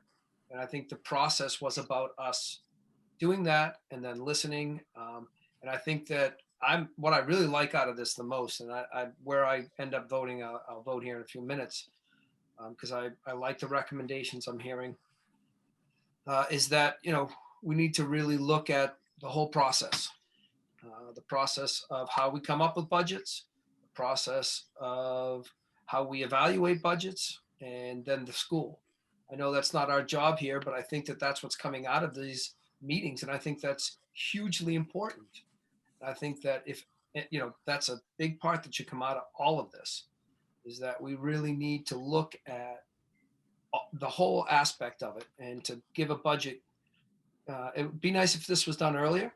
And again, it was done with a lot more people, with the budget committee and the board, and a lot more back and forth rather than just it done very quickly, is how it feels. It wasn't, it was a lot of time put in. And I know it looks and feels like it was done very quickly, but it wasn't. And I like your recommendation, John. And I don't know if I'm supposed to put both these recommendations. I've got a recommendation of 3. I've got a recommendation of leaving it and keeping our recommendation of the guidance lowered. So maybe someone can help me with that. Or are we just freely talking right now to get opinions from everybody else? Well, you know, I think you've got 2 ideas, and I don't know what any of the others think, or if there's a third idea. And actually, I made the suggestion first, so probably mine comes first to be approved or defeated. You know what I'm saying? It depends on how you want to do it. There may be a third idea. We may all have a totally different idea. Every one of us. Bonnie, here's me. I'm a very informal. Can I jump in and just make a motion to cut the guidance by 45,000, leave the teachers where they are? Just guidance, cutting 45,000 from guidance. Okay. I'll second the motion on the 45, just talking about the 45,000. I'll second that motion without any comment about any of the rest of it. That's because you can't say where it's coming out of. Right. Just the 45,000. No, the motion is 45,000 and then and no teachers, or no, that's right. Out of the teachers and guidance budget. I will amend it, Jerry, to 45,000 from guidance, period, to simplify it. I second that motion. Again, so we're now going to just the guidance section, 45,000. I think, you know, we all want to discuss the teachers. We like to what's been talked, but right now there's a motion for 45,000 cut from the budget, or at least 45,000 right now from the line item of the guidance area. With the first and second, all those in favor. I would like to speak to the motion a little bit. Sure. It's okay. Yeah, you know, I'm going to support this motion. But at the same time, I hope this starts a process. I think the community really wants us and the school board to be working together. And, you know, I think when the budget is first prepared next year, I hope that we'll have had a lot of discussions about, you know, how many teachers with certain types of qualifications we're going to need to meet the students and students' needs and quality education criteria, and at least be open to the process that that there's a role for budget frugality to play in our process of speaking to quality education. And I have absolute confidence in the administration has been very supportive of our process, and we've come a long way in 6 weeks. So I think you've heard what our concerns are. For the longer term, having two students in a classroom is a bit unusual for a public school, and I think so only budget committee and the school board are going to have to talk through that. We don't. One of the things we said in the very first paragraph when we presented the budget is that we're fortunate to be in a position where we can afford to fund our schools to this level. Said we might not be able to do that 5 years from now based on what I saw in Concord that's going on, but right now we can. I made the statement that there's no urgency, that we have time. That was, and the reason why we have time is because it's going to take Concord a while to act. So in order to prepare for what comes or doesn't come, we'll need to work together. So I think, a budget that's largely in line with what we received is going to work. I'm going to support this. And we're going to come back to the teacher discussion after this. Right? No, this is the well, teacher. Then I withdraw my second. I'm not supporting that. If this is just the guidance. Just guidance. We're only talking about 45,000, just guidance. We're not talking about the 6 positions at this point. Thank you. I miss. Yeah, is my second. Correct. All right. So I thought John said leave the money alone for the other part and just take that.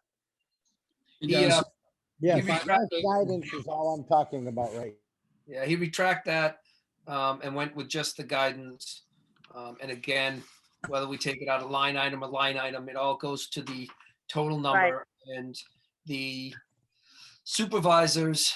No, I get it. No worries. I just misunderstood what John said.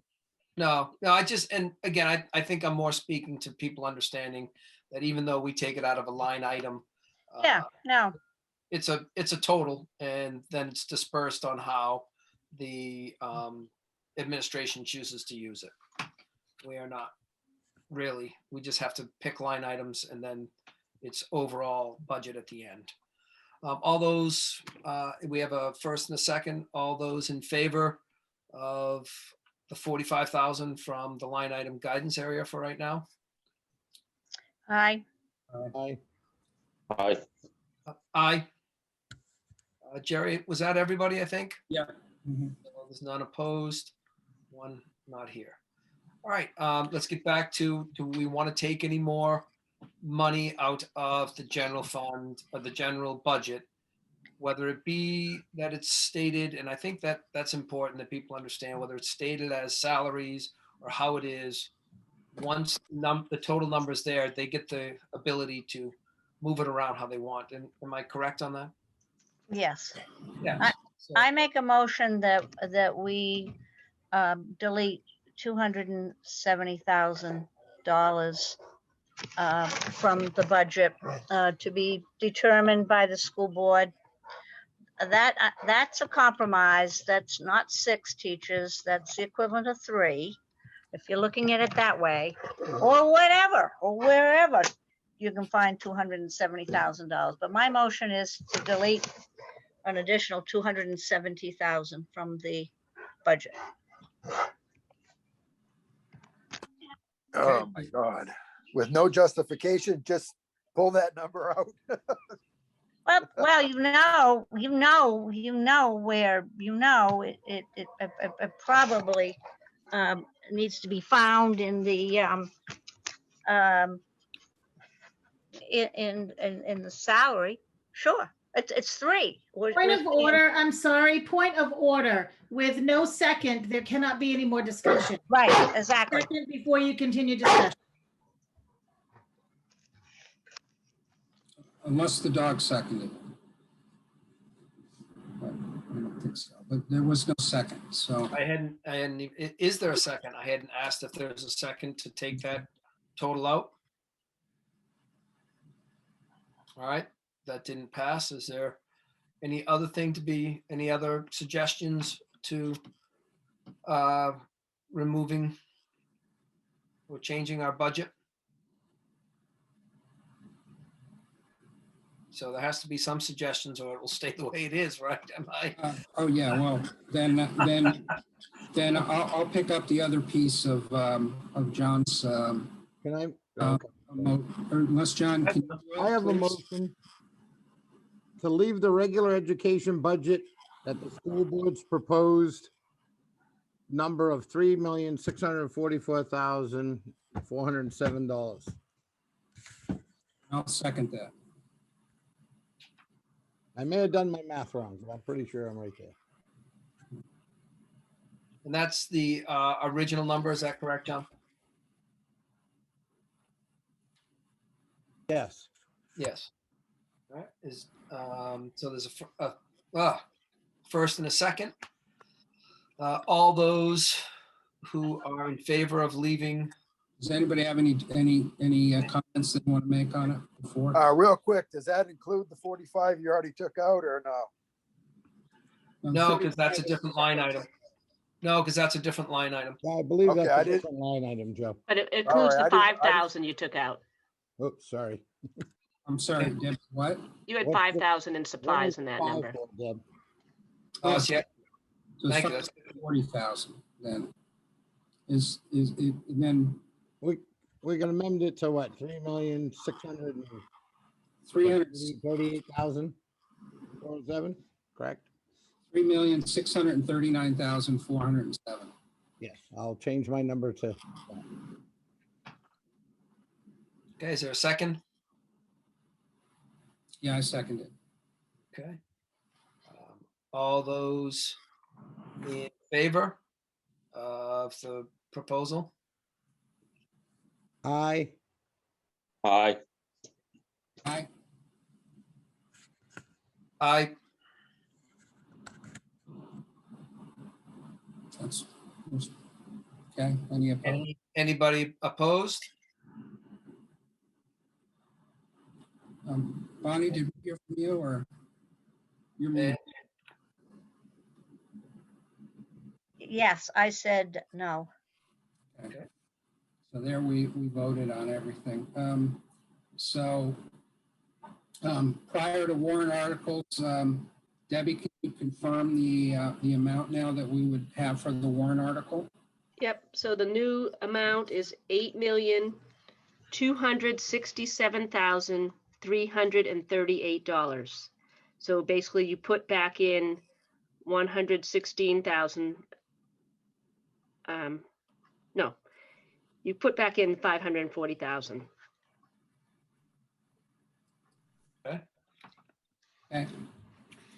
Awesome. And what's the number we cut, Deb? 116,458.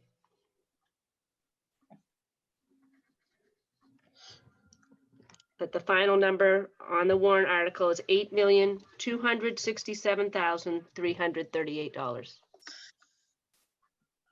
And this just demonstrates how hard it is to affect cuts. That all of this work and deliberations in good faith and trying to reduce the budget and trying to get it to be sustainable.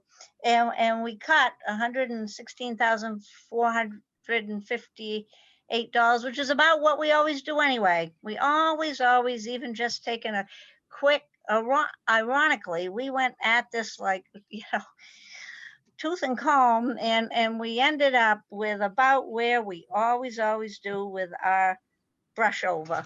And, you know, and there's maybe a lesson in that. There may be something to learn from that, try as hard as we could try. We cut, what is that percentage?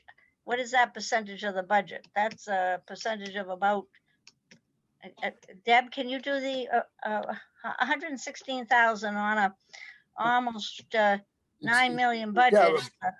Bonnie, with the budget from last year, that's over 200,000. So it's actually, we're gaining. Yeah, well, we'll see where that ends up. We still warrant articles, you know, pay increases in there. Or should I say you're gaining? And we got.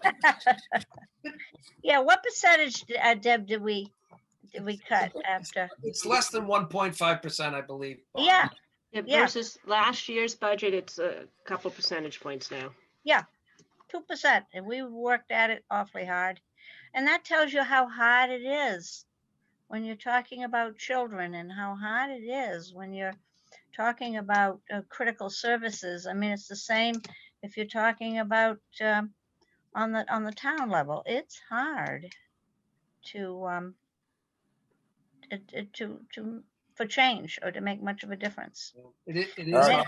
It's You going guys still got to do warrant articles too. It is hard moving forward. So let's. Yeah.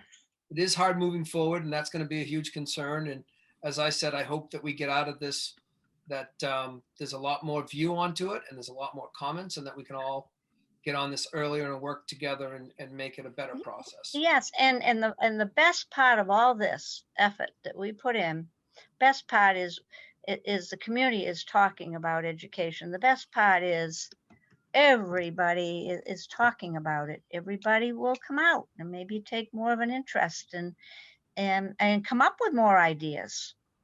Our ideas weren't the best ones apparently, but everybody's talking about it, and that is a good thing. We've Okay. forward. Right. We really need to do warrant articles because the school board has a meeting after this. Oh, yes, we're going there. I didn't know you guys had a meeting afterwards. All right, so the warrant articles.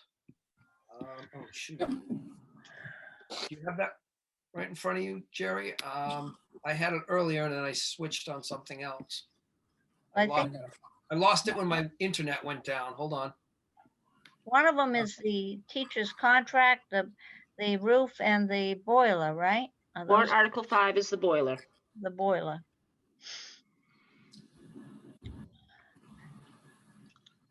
I make a motion no on the boiler. I don't think we've totally researched that enough and have all the data we need and convinced the time is now.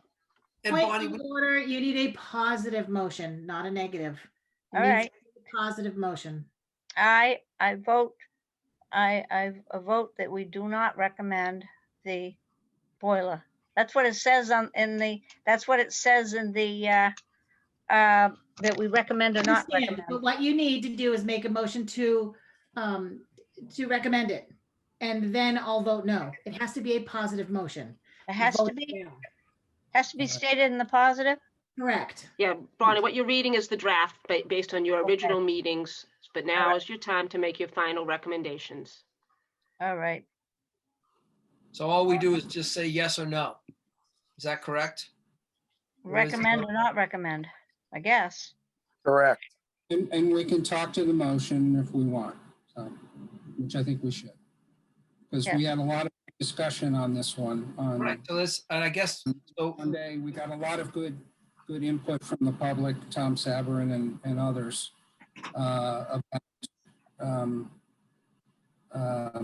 about this particular warrant article. So. So the motion should say that we recommend to move forward with warrant article? Or is Make a motion to recommend article number 5. Get a second, and then you can all vote no if you want to. Oh, thank you. Okay. So Bonnie made the motion, I'll second it. Okay. Is there any discussion before the vote? And I think when Bonnie says, because I was listening to what Bonnie said, when she said, I don't feel we have enough information. I think that it's important that people don't think that that we as a committee don't have enough information. I think one of the things that we discussed was that we wondered if there are other options, and that if the other options had been explored. And I've said that there are some efficiency programs out there that really can make it cost effective to make these changes. And I wonder if we have gone down and looked at those type of programs. Was it Johnson & Johnson? I believe, is that Johnson Controls, maybe, I'm sorry, has a program that they take over what you're willing to put into your year or something like that. I don't know. Yes, they did look at that. Oh, they did. Yes. Johnson Controls did a proposal and came in and then pulled it back out because they weren't interested. But yes, that was looked at. Okay. I'll just touch on that for 1 second. Johnson Controls we did reach out to them. We've explored a lot of things. There wasn't enough for them. To say we didn't do the research is wrong. So people are jumping in. We've asked if that research was there, and again, we're trying to get all the information. And again, I'm hearing that from the people that approach me in the street. But there were some other concerns about the air filters. Is that right? Something like that. Go ahead. Yeah, Tom Saburn brought up a good point about the filters, that if we're doing it, we might need more money. And there were other thoughts raised that perhaps we should look at a central But system. you guys are, right now, you're just voting on as proposed. Right. True. Yeah, But part of the reluctance is that number one, the job could be respecified to better serve the school. Number two, the proposal that we saw wasn't the kind of work plan and that we'd expect to see a project with a $50,000 budget, let alone a $500,000 budget. The third factor for me is I think they're with the proper timing and support, we can get either state or federal money to pay a good portion of this. I'd rather a better project and have it come from somewhere other than our taxpayers. I'm going to vote against the motion that I seconded. And that's.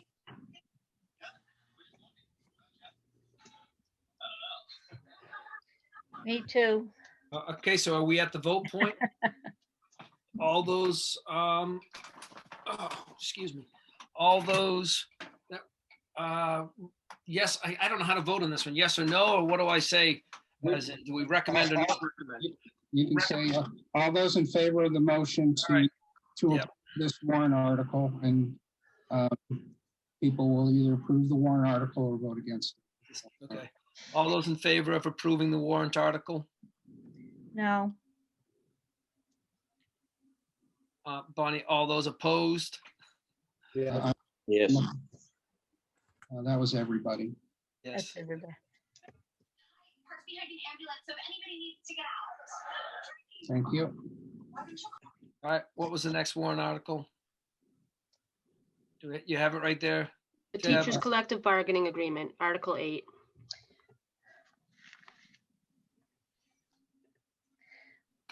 I'll make a motion to accept this article.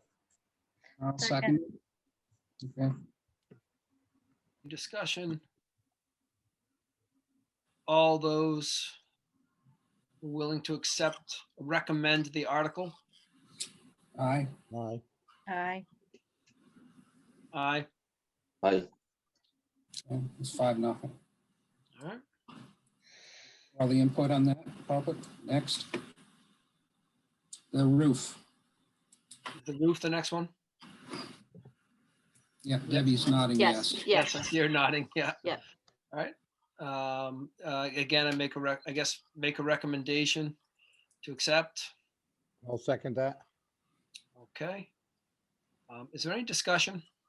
I think there should be discussion on it because we originally, frankly, I don't know where we're going to come out on this. I do think that members of the committee have very legitimate concerns about this project covering more of the roof than maybe we need.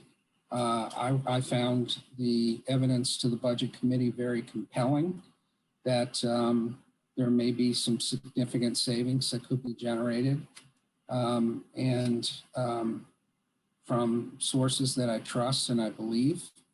But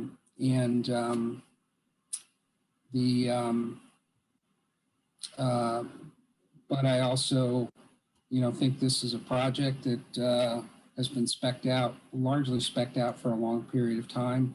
It's the last step. Let's get it. I just think it's, if it didn't get more spec'd out in the previous 9 years, I don't think we need to. There's not enough in it for us to hold it up, just because we're not confident in everything, at least for me.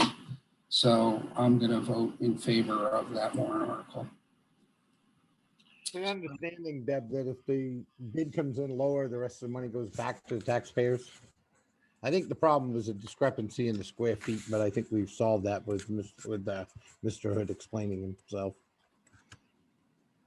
And I think that there was a lot there that the history about the finishing, do we just fix leaks?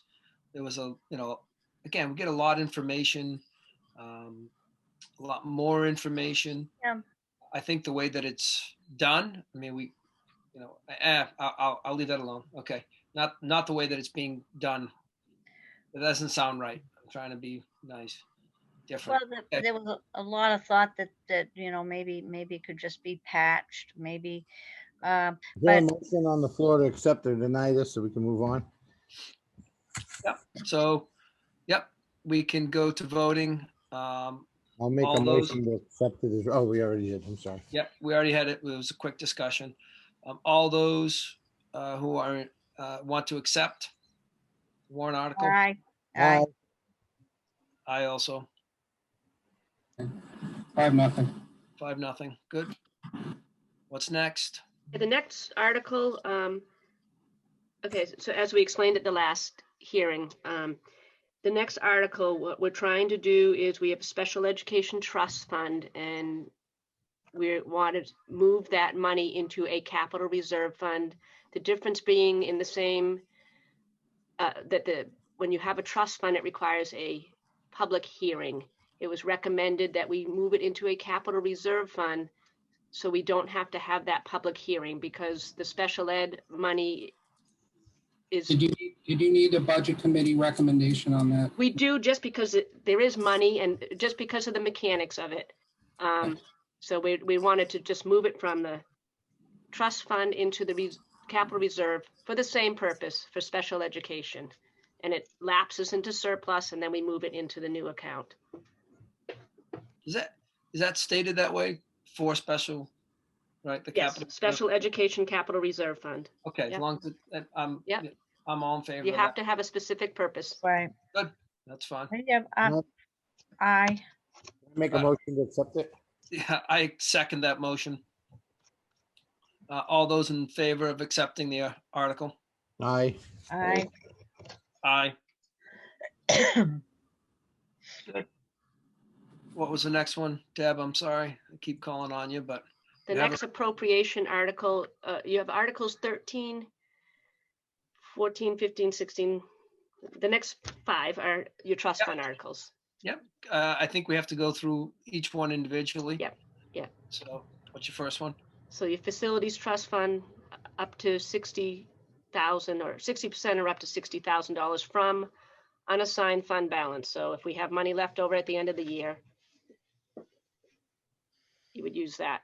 So it will not raise the tax rate. And I think one thing we struggled with, we either have to say yes or no to these. We may want different percentages, or we may want some to get none. We may want, and it adds up to 100. So I don't know how we deal with that, whether we have to. I think, Bonnie, if we vote this one for 60 and we say that you know, we don't need to put any more money in the vehicle. That's what we should do, because it doesn't make sense to put money into a fund that sits there collecting no Right. Right, and that's what I was gonna say. That's why I said we have to do it individually, is Right. because that's where We the, do, yeah, so. we is do, there- but it has to add up to 100. No, it doesn't. No, it doesn't. It doesn't have to, no. But that means, well, you can only keep just, well, you can only keep just so much. You know, And it maybe goes More than the other. we that- can keep the amount of the surplus. If the surplus doesn't go in anyway, if the surplus is bigger, the rest goes to the taxpayers. Correct. And, Right, okay, if we want the facilities to be 100 and vote down the other 4, we vote for this existing one.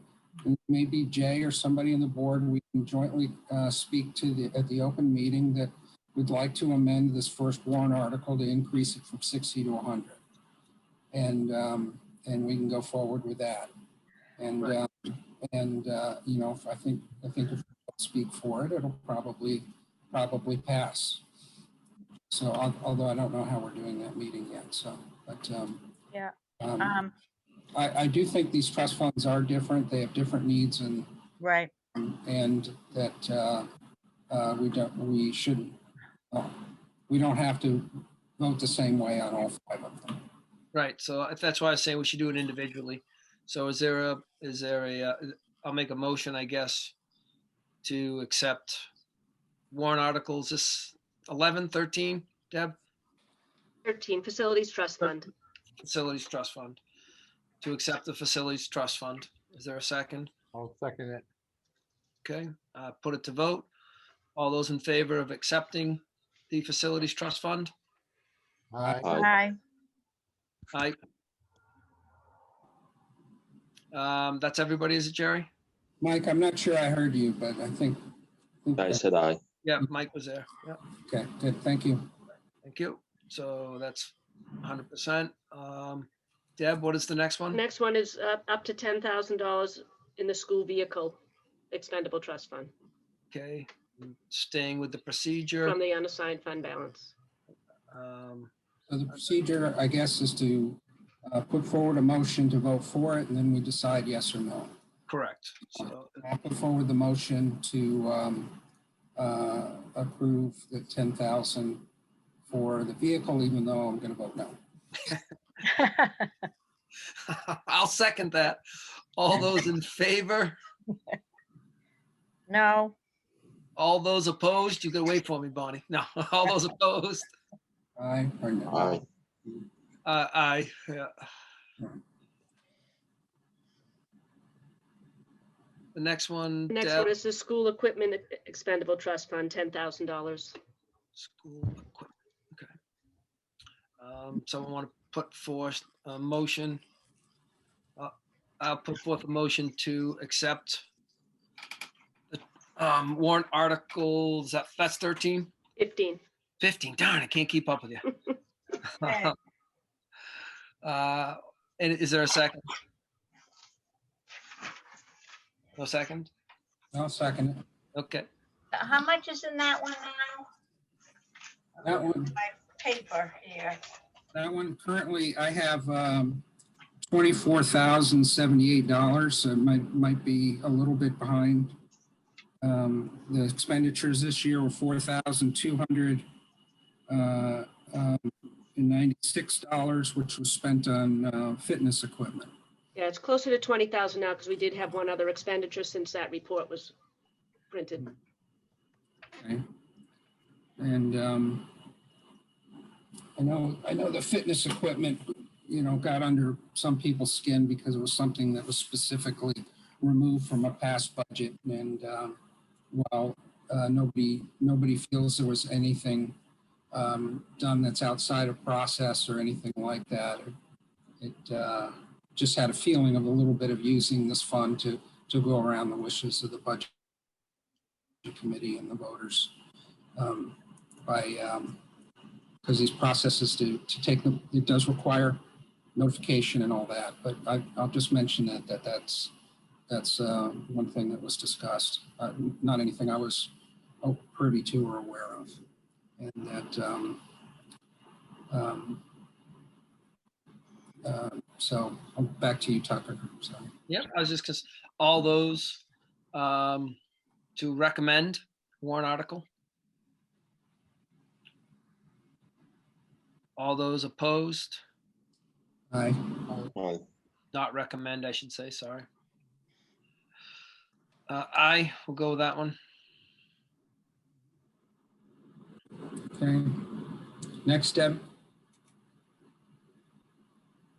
Next is Article 16, the School Technology Expendable Trust Fund, up to $10,000. So this trust fund currently has 30,000. I was going to say 31,000 in it. There's been no expenditures on this trust fund this year. So has there been a motion? It hasn't. I'll put a motion to pass, approve this warrant article. I'll second it. All those. Is there any discussion? Oh, any discussion? Thought you kind of. All those to recommend. Okay. To recommend. Okay. All those to not recommend. Aye. Aye. Okay, that's everybody.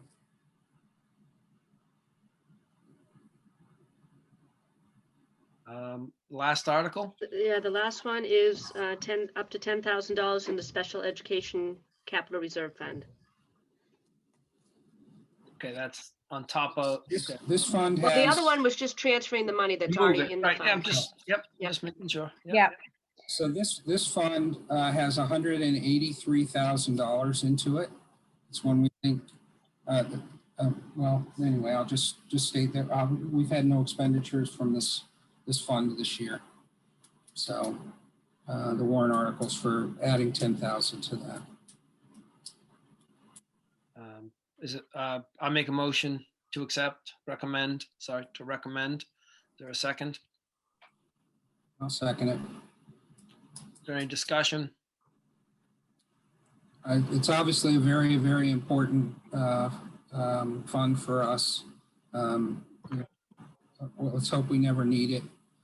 It is got a significant amount of money in it.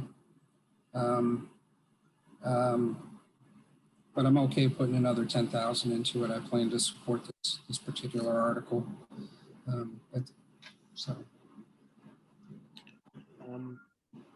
All those to recommend the warrant article.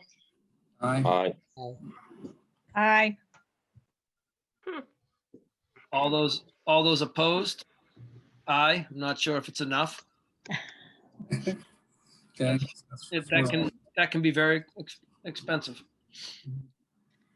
Well, and the 10% is theoretically $10,000. So 183 or 193. Well, I know. Yeah. So hopefully we'll have the money left in this year's budget to go in there. Just so we're winding that up, these particular articles, because that's the last one. I think that's it, right? Yeah, and I would just say I would be comfortable amending the facilities trust fund if that comes up at the voters meeting. I'll leave it at that. And would we amend it at 10% to the special ed and 90% to the facility, or split it in half, or what would we do you think? It would leave the special ed unchanged. At the 10%.